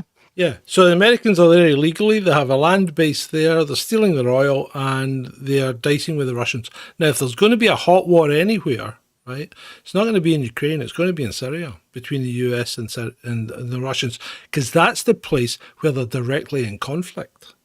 They're not directly in conflict in Ukraine because there's a proxy in the way. But in Syria, they are in direct conflict. Well, remember, the US have a large presence in Poland. Mm-hmm. Yeah. So putting themselves into Ukraine is just like that. That's not a problem. Yeah, that's fair enough. But they're, at this moment in time, if there's going to be a hot war anywhere between Russia and America, it's going to be in Syria, because that's where they're coming into conflict. If you know what, and I'll keep an eye on that. I will keep an eye on that, because I definitely see your point. And like Andrew says, Russia have a naval base in Syria as requested by Bashar al-Assad. Yeah, absolutely. But you don't hear, but like I'm saying, it's interesting how mainstream media especially, change narratives from one day to the next, because you don't hear how Assad is this horrible, disgusting, genocidal dictator anymore. But you did. You did hear about that all the time. Yeah. Now you don't. I know. It's a bit strange, isn't it? I know, it is strange. It is strange, mate. Right, so MI6... The movie, or no, MI6, the spook organization, right? Okay. 6 tells Russians that are unhappy with the war to spy for the UK. Yeah, they did say that. Yeah. So what about Britons that are unhappy with the war? Are they to spy for the Russians? Honestly, What the fuck? And the question is, why would you say such a thing in the public domain? Because for some reason, the UK wants to go to war with Russia, and I've no idea like the whole why. of NATO does. Yeah, I've no idea why. You know what? It seems, are we bent on self-destruction? Do we want to wipe out our civilization as it exists just now? No. Because that seems to be what's happening. You know what? I might be a cripple, but I quite like being alive. I quite enjoy it. I'm fond of my wife. I'm fond of my children. I don't want to see them come to harm during a hot war. Okay, if I have to start getting the flowers out and dancing around a tree in my mobility scooter and singing anti-war songs, I'll do it. I'll bloody do it. Right, I'll put flowers in the air. Right, I'll make crowns. I'll do it all. Let's move on. What about Dale Vince? Do you remember Dale Vince? I know the name. Oh, there's a lot of money to be made with war, says Una. Of course there is. Yeah. Do you remember Dale Vince? He's the guy that set up all the renewable energy companies and got the billions or millions of Yep. So you know what he's doing now? What's he doing And now? it was Latimer Aldo that tweeted this one. Come on, So talk he to give it to me. started an electric airline. Because that's going to work, isn't it? Imagine if this is you're the- at right, hold on, 20,000 hold on. feet and the This is- batteries go. Right, this is the bit that concerns me because and Latimer's actually not usually that bad at his research. So in fact Latimer's very good at his research. So the question is, he's using regular electric motors for his airline, okay? So nothing fancy. Right? And the range of this airplane is apparently 300 miles. So I couldn't even get to Blackpool. Yeah, but the first scheduled flight is 336 miles. What? How much is going to have to glide some of it? You're going to have to glide some of it. It beggars belief. He's built it to fail. He's built it to fail. What happens if you're landing and you need to go around? You need a safety measure. I mean, You no know what Harold says? plane goes with just enough. No plane leaves with just enough fuel to make it to the airport. They have a margin, you know, in case they've got to go into a holding pattern for 2 hours. I need to address Spencer here. Oh, He says it go would on. be cool technology if they could recharge the batteries from static in the clouds, though. Regardless, Spencer, okay, if you are 20,000, 30,000 feet in the air, those batteries, one spark, with the amount of batteries that's going to have to be in there, and everybody on board that aircraft becomes Ocean Gate 2. Yeah. It's as simple as that. There is no getting out of it. There's no gliding down. There's no trying to land in the Hudson River. Not going to happen. Have you seen the bus? Remember the bus, John? Yes. The bus that caught fire. Whoa. There's more than one. Remember the whole stack of buses that got fire? Right. You know what? Zandy P. Oh, hold on. There's a Let rabbit hole. me address this. Right, Zandy P. There is a rabbit hole that does this, okay? And I'll point you exactly to it. Drop me a comment and I'll send you a link to the rabbit hole that addresses this, and you can listen to that, because Ed and I went through this. So Yes, you'll there get is all your actually an episode on the answers to channel. your questions there have already been delivered. So yep, drop me a comment and I'll send you a link. I'll do you one better. I'll get it for you now. I'll put it in the No, chat. no, just put the comment in. Put the comment in. It's fine, guy. It's fine, Andy. Drop the comment, because comments are good. We want comments on the show. So Oh, yeah, drop the put comment. a comment on the stream, not the live chat, the actual comment box. Put a Yeah. comment in the comment Put a box. comment in, and then we'll drop John you will the link. respond. But yeah, they've done a full episode on this on the Yeah. channel, so you can feel Yeah, free not to the watch live stream, on the show. Right, okay. Yeah. Right, where were we? Carla Foster has been released early. Do you remember Carla Foster? it. I am not happy about this.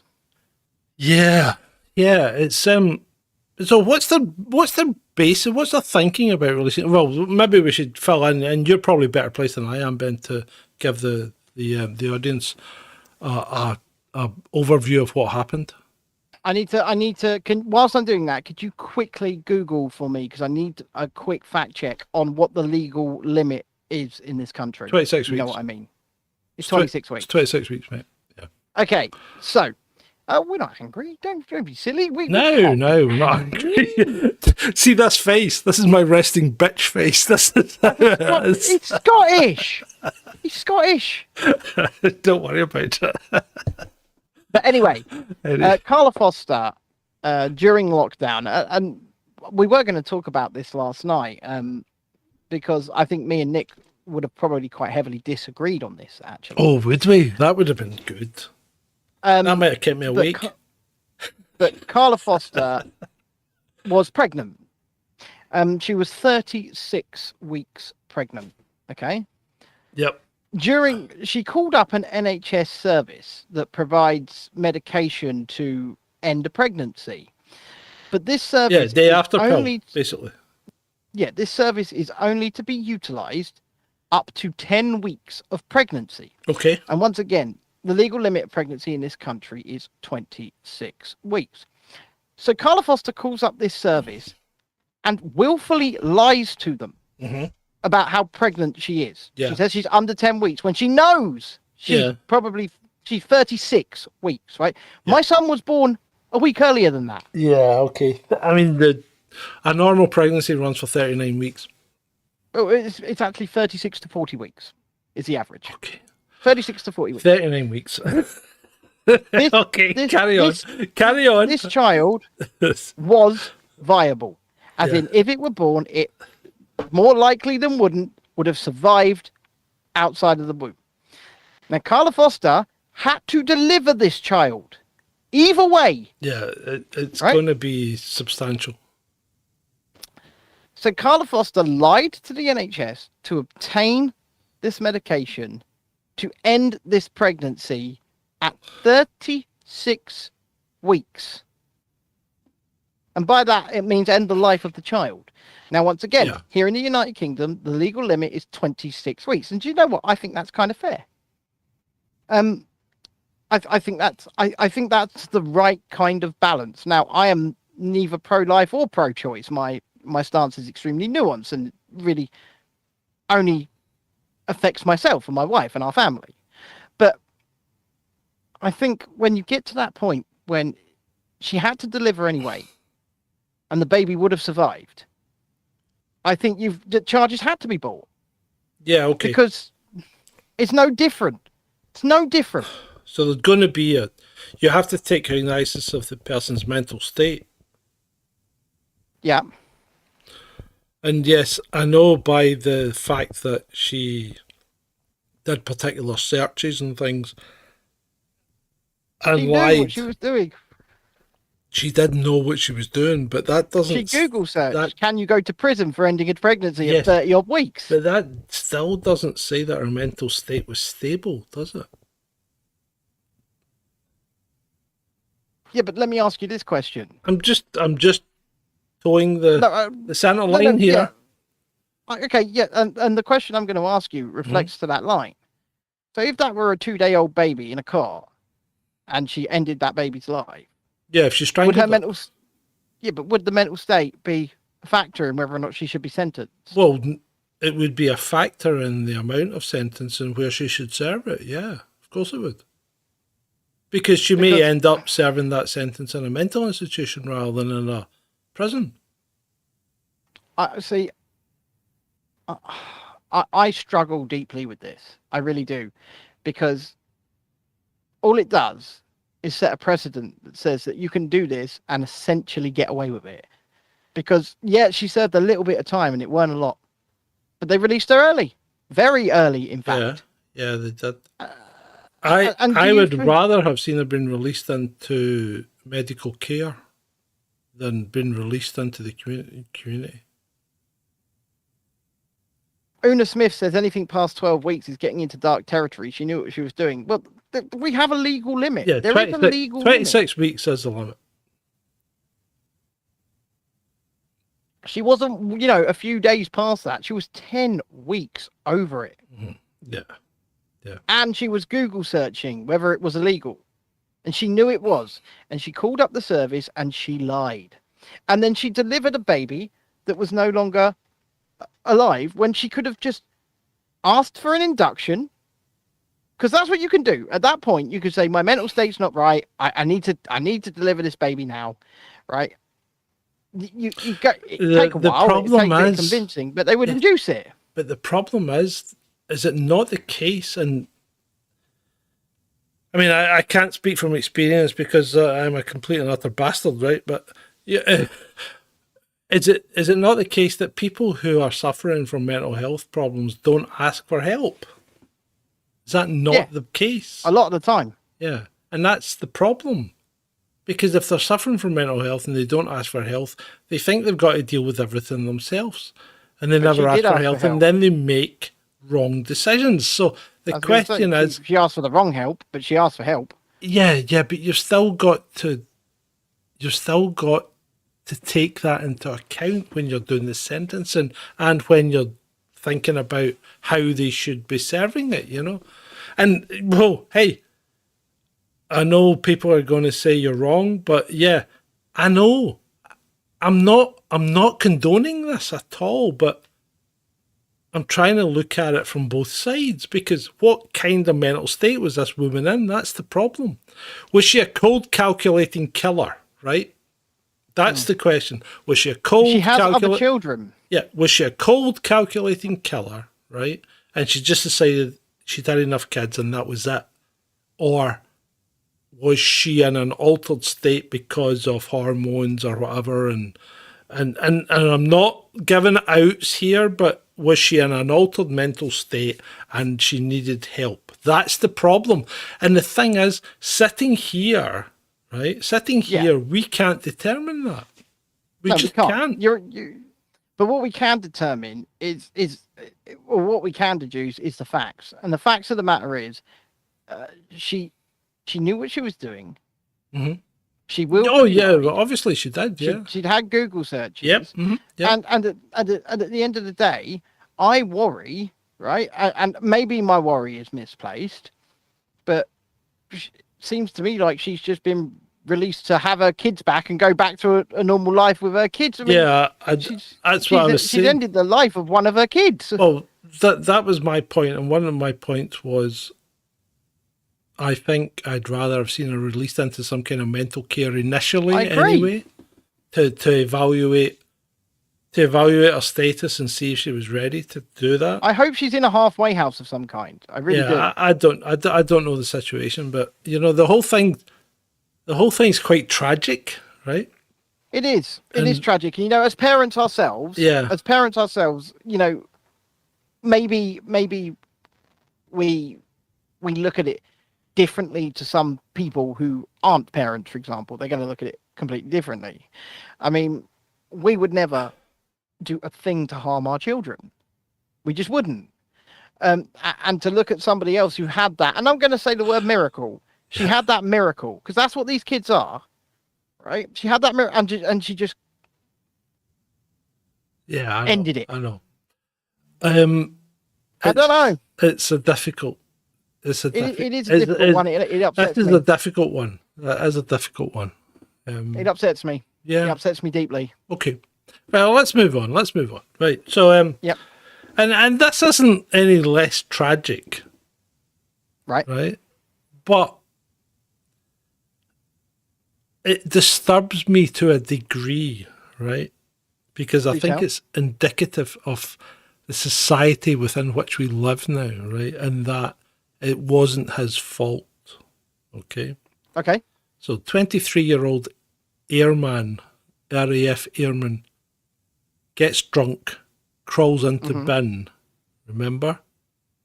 Bin gets emptied into lorry. Assumed he's been killed in the lorry. Body is never found, right? Yeah. Never found the body. Okay, so the coroner has ruled death by misadventure or whatever it is, or accidental death or whatever. So the mother has now come out and said that it's the bin's fault, basically. Yeah. Because there aren't enough safety mechanisms on bins to stop people crawling into them. And I'm sorry. I'm not meaning to mock you, right? What? But I'm sorry. It's a bin. If you choose to crawl into it and go to sleep, then what the hell are you on, right? I mean, you're 23 years old. Probably a copious amount of alcohol. Yeah, but you're 23 years old. You're working for the defense industry or defense system of this country. So you're meant to be protecting us. You're not a stupid child. You're 23 years old, right? Yep. And you crawl into a bin and get crushed to death by the bin lorry that picks it up in the morning. Whose fault was that? It wasn't the person that didn't lock the bin, or the bin didn't have a lock, or the lock was broken. It was the person who made the extremely foolish and, I guess, alcohol-induced decision to crawl into a bin. Yeah. So is this not indicative of the society we live in, where it's always someone else's fault? Nobody takes responsibility for their own actions, do they? I will say this. I don't know where Zandy P is, but I assume she's not in the UK. Okay, but this what I'm about to say is not indicative of many other cultures other than Britain.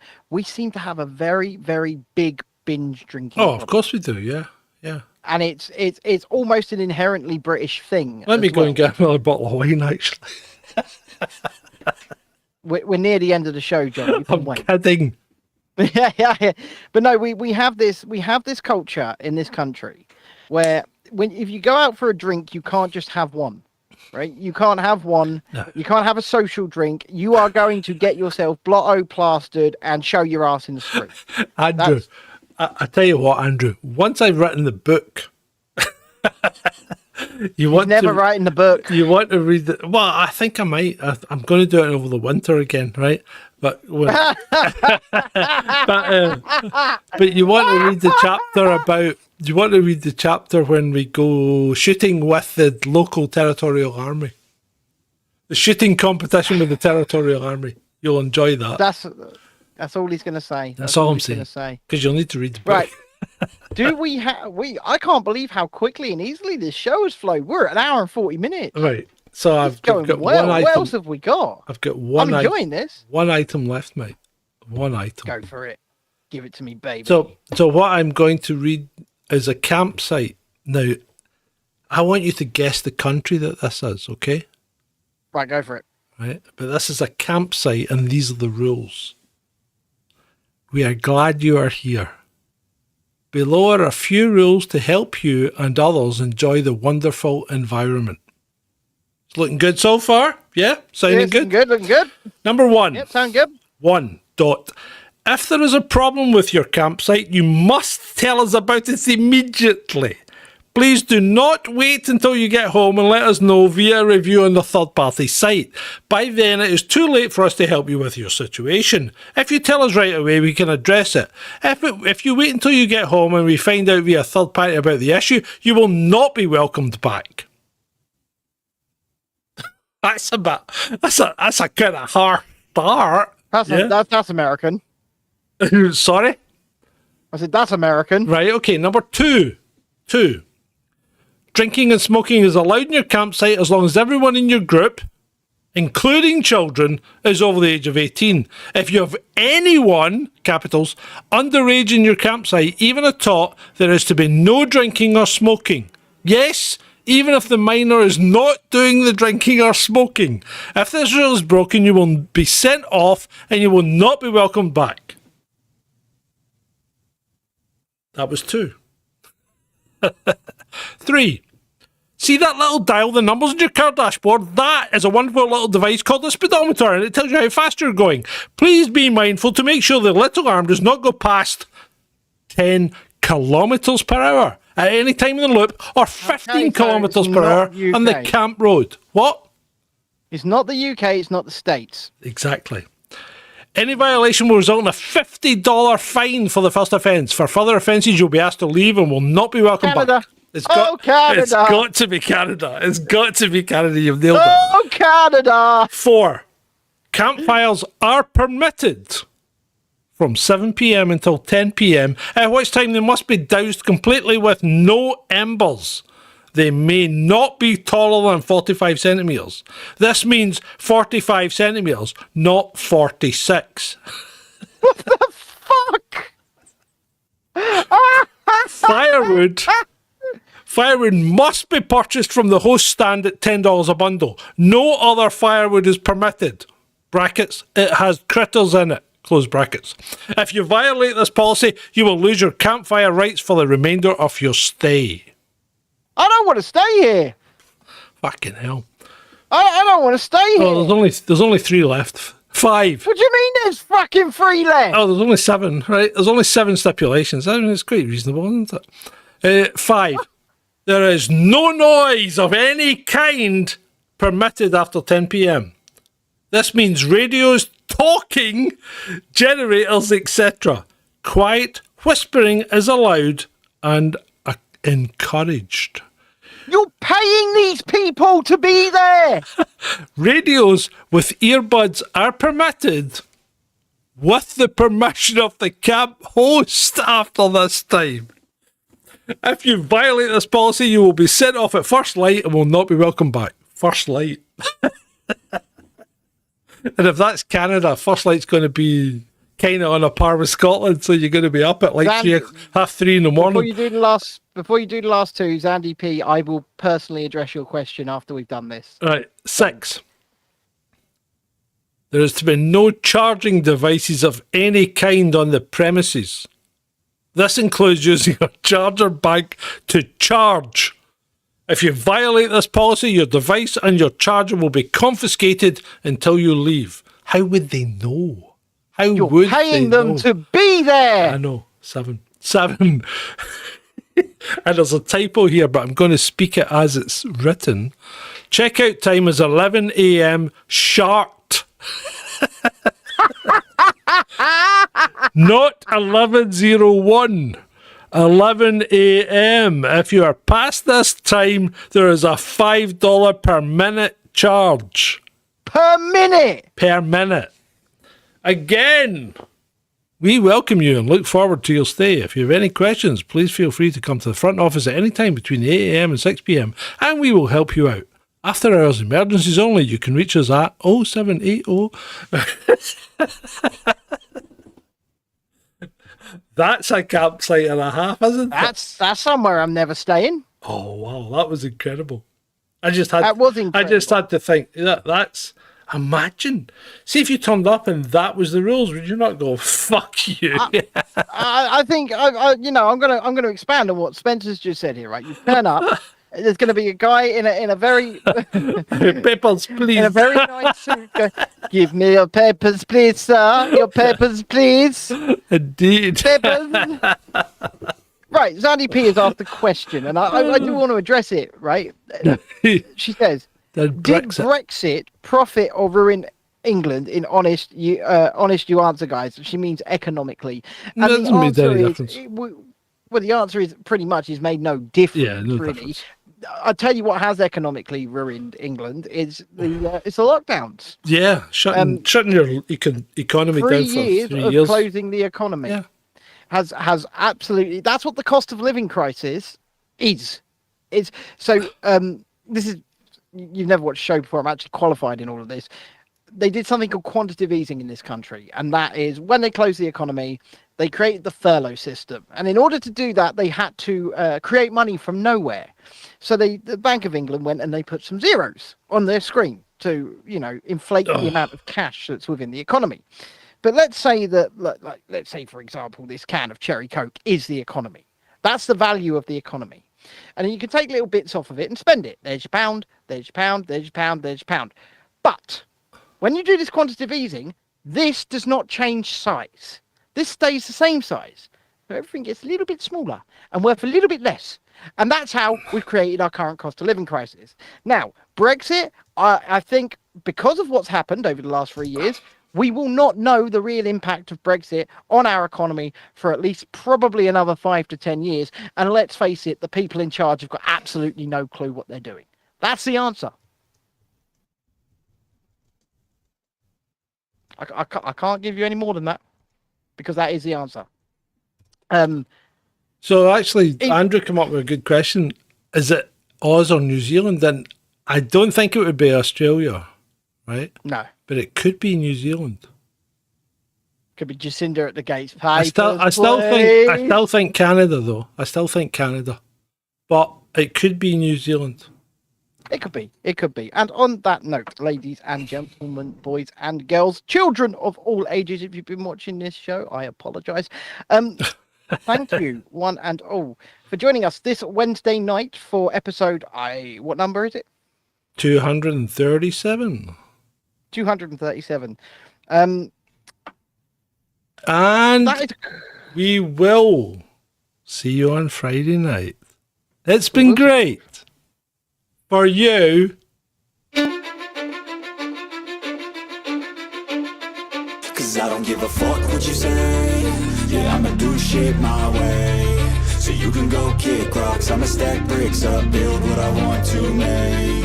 Yo, I got a lot of shit to say, so I'ma do this every day. I'll be writing things until I'm fucking buried in my grave. 6 feet deep under, but my body won't decay. Cause my messages are timeless, so they'll put them on display. Oh yeah, I rap with a certainty, I have a sense of urgency. A message for eternity, for everyone internally. I had some people burning me, but now they fucking learn to see I ain't the one to fuck with, now they looking nervously. And I don't really care what you think of me respectfully. You can kick rocks if you think you're fucking better, see. I will outwork you, turn you to an enemy. Hurt you so bad that you're gonna need some therapy. I got the motherfucking recipe. I've been cooking up hits, I'ma leave a legacy. You'll be looking small when you're standing right next to me. I'm 5'10", bitch, but I'm 10 feet next to me. I don't give a fuck what you say.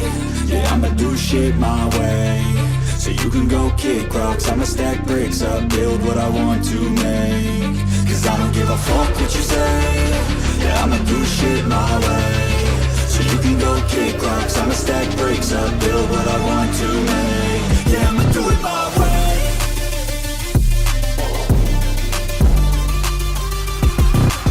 I can't contain it, I'm coming out with a statement. You really changed, man, all your music and arrangement. You don't know shit, shut your mouth, you can save it. I'm the same dude that got his come up from the basement. 100 songs, 100 weeks, didn't change it. Experiments, development, intelligence, and patience. I'll do it all again, cause I never feel complacent. Let's keep the good vibes, positivity's contagious. I'm never looking back, cause I made a life that's passionate. A college graduate suppressing all his talents, yeah. He found a way to go and change, become an advocate. For taking control of your life, go out and battle. And you think you have a dream, then act on it. Get after it, get out your head and fucking capture it. You got one life to master it.